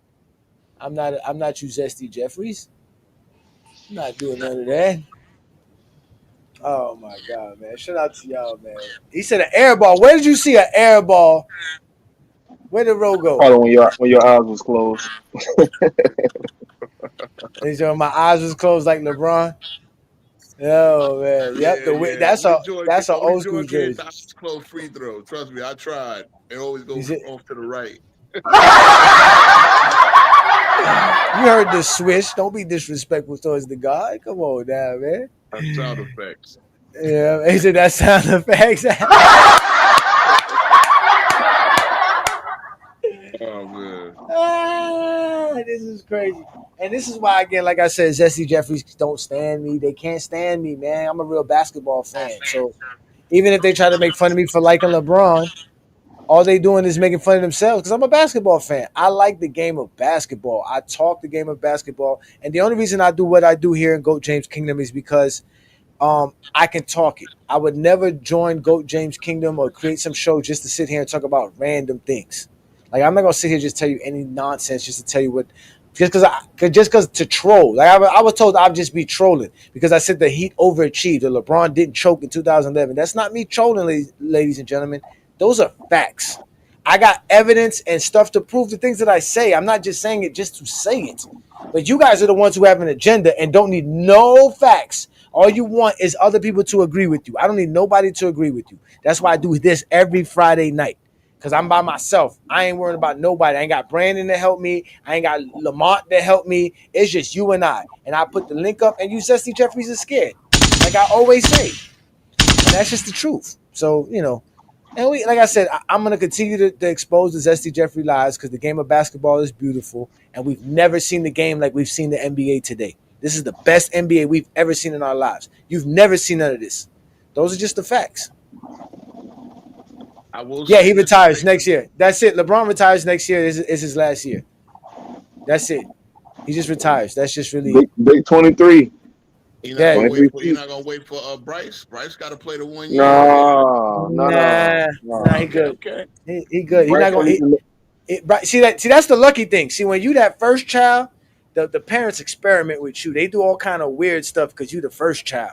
The second child come around, you say to yourself, "Nah, I'm not finna do all that stuff." So Bryce is gonna be all right. Bryce is gonna be able to join the NBA without worrying about his dad and nothing like that. Nobody's gonna be talking about him. So yeah, he's kind of good on that. So. But before we get up out of here, because we're gonna end today's show because we don't got no Zesty Jeffries, and we done reminisce. We done went down memory lane. I done showed y'all who I'm about, and I'll rehash some of it before we get up out of here. But let me get Rose, get your last word in. Make sure you plug in your channel as well, brother. What's your last take, brother? Yeah, no doubt. Man. Look, basketball history is beautiful, man. Basketball, this game is a beautiful game, bro. It had to grow. It had to, everything that's added to the game is great. Sometimes we want to see a little bit of what we used to saw that they kind of went away from. I mean, one thing I love about basketball, man, is that you could play many styles and still win. You know, I'm looking at right now. Us Knicks fans, we lit because again, this is my 9th Knicks Pacers series, right? So we're here. It's just good to be alive, man. It's better than not making the playoffs. Better than what I'm saying. It's better than counting lottery balls. So at the end of the day, this is a good time. The playoffs has been good. Y'all been exposed to something like Tyrese Halliburton's of the world and all that. The Pacers play a beautiful brand of basketball. And the Celtics play a beautiful brand of basketball. And the Knicks play, there's many styles. And like I said, that's what I like to talk about on my channel. So we do the 10 Toes Down podcast. Like I said, I make a take, I stand on it. You know what I'm saying? Sometimes I'm right, sometimes I'm wrong. I'm right more than I'm wrong. So yeah, catch me on at King Speaks Row. You see me on King Speaks Row NYK for life. That's probably why I'm gonna keep that, because I'm gonna let y'all know I'm a Knicks fan right off, so you can hold it against me, whatever. But I'm a Knicks fan forever to the day I die. Orange and blue, everything. No doubt. Shout out to you, man. Appreciate that, man. Shout out to you, brother. Appreciate that, man. So, Olo, you got any last words, man? Go ahead and plug in your channel as well before you get up out of here. Lakers in 5. Lakers in 5. You already talking 2026. That's how young you is. I can't even look forward to 2026. I'm going to be 45 then. I got to enjoy 44, man. Appreciate you there, Olo, man. I'll see you around, brother. I'll see you on FYF and all these other crazy YouTube streets, brother. Peace and blessings, brother. Let's get you in, Juan Boy, man. Thank you again, brother. Any last words? Let them know where they can find you. I already know where I can find you, right here on GOAT James Kingdom as a GOAT James Kingdom member, and also on all the other GOAT James Kingdom platforms. But go ahead, brother. Any last words, Juan Boy? Yeah, man. You can just find me anywhere they talk real basketball, man. I'm just a basketball fan. Give my real take on what I see and what I know. And I love, as much as I love the game, I'm never going to let it be narrative driven or try to make it seem like some players are better than what they were, or not give the great players the credit that they deserve. Facts. I appreciate that, Juan Boy. Thank you so much, man. So, again, that is Juan Boy, a GOAT James Kingdom member. Much appreciation, brother, because you are always doing your thing in the GJK community. And, again, if you want to keep supporting what we do here in GOAT James Kingdom, all you got to do is go to our channel, hit that join tab. You'll see all the different perks for that. But before we get to all of that, again, ladies and gentlemen, this is the Friday Night Exposure with The Exposer. I'm your host, Johnny The Exposer, the biggest LeBron fan on social media. This is the GOAT James Kingdom platform. I do this every Friday night. Tonight, I was basically opening up to you guys about my earliest and fondest memories as a basketball fan. So if we go back to the earliest times of me being a basketball fan, you can see I was a big-time basketball fan. Started early in the 90s. I remember Jordan losing to the Pistons. I remember him winning versus the Lakers. I remember Magic's retirement. I remember Larry Johnson in the slam dunk contest, and that's when I truly became a fan of basketball. I remember the 94 finals because of the Knicks were in the finals, and Akeem Olajuwon and Patrick Ewing were facing each other. Not to mention the OJ trial and all the things that happened around that time, and the OJ chase that cut off the NBA Finals. I remember Jordan's return. I remember Shaq's ascension into the league, the 96 Finals with Rodman and all of his popularity. I remember Jordan's last shot. I witnessed it all. Big house full of Jordan fans in my household. I remember the 99 Finals again because of the Knicks, and they went on a spectacular run to make the NBA Finals in 1999 in a shortened season. Tim Duncan ascended to being one of the great players of all time, starting in 99. Then the 2000s, I went from being a Charlotte fan to a Heat fan. I went from being a young boy to a young man at the same time. I watched the Lakers, ascend to the championship with Shaquille O'Neal. I went to my first basketball game. I watched the Miami Heat draft Caron Butler, Dwayne Wade, trade for Shaq, win a championship, eventually get LeBron James, and eventually what you see now, which is me here as a part of the GOAT James Kingdom platform. So again, if you guys are true fans of the game, like I've been a fan of the game, then you can't do nothing but appreciate what we do here in GOAT James Kingdom. So if you are a true supporter of what we do here in GOAT James Kingdom, thank you. If not, please support us. Hit that like button. Hit that subscribe button. Check out the GOAT James Kingdom membership. We go live every Sunday noon with the GOAT James Kingdom show with B. Lee and A. Johnny.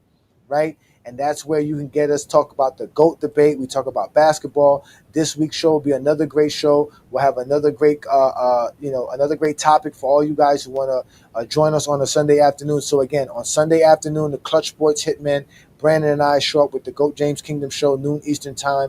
If that's not just your brand of tea, well, come on, check us out on a Saturday night, because tomorrow night at 9 p.m.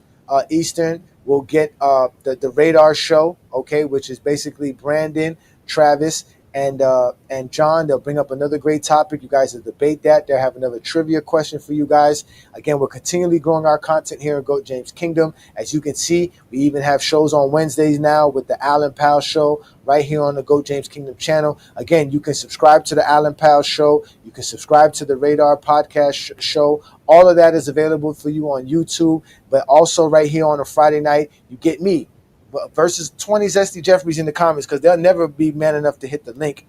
Now, some of them are man enough to tell me to come hit their link. Shout out to Dookie for letting me hit his link. But again, this is what we are here in GOAT James Kingdom. We're going to continue to expand. If you like what we do, go ahead and hit that join tab, become a member of GOAT James Kingdom. There are different tiers. There's the Knights of GJK. That just supports what we do, give you exclusive content and material as a GJK member, and you get special shows and shout-outs and access to special member chats. Also, you can upgrade to the Castle Knights of GJK, where you get exclusive perks like where we show you how to make graphs and memes. You are also available for a custom GOAT James Kingdom t-shirt, which is a t-shirt of your liking of whatever you want, for whatever design that you want. We can do it together. If not, also, you want to step up and truly support us with the ultimate GOAT James Kingdom membership, which is the King Guards membership. You get access to all the previous perks as a King's Guard member, but this one here, you get access for us to give you your own reels and videos. So this works well if you're a content creator. The King's Guard is actually for you, because we also provide you with a GJK hat. We got posters and shirts for you as well. So all of this is available for you right here on the GOAT James Kingdom channel, where Brandon and I, like I said, give you guys the best content on the internet about LeBron James, the GOAT debate, and basketball in general. So I would like to tell you guys, thank you for joining me again on another great Friday night. Peace and blessings. You have now been exposed by the exposer. And I'll see you guys later. And again, ladies and gentlemen, have a great, wonderful night. If you're a basketball fan and you're tired of basketball shows that talk about fake narratives and using non-basketball terms like killer instinct, playoff translation, gravity, come to GOAT James Kingdom.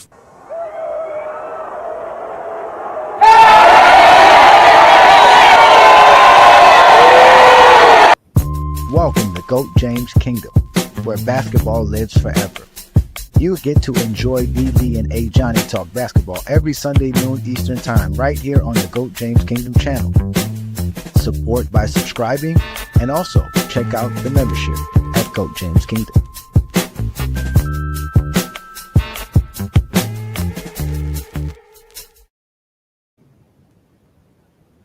Who's the all-time leader of postseasons? The answer's Bron.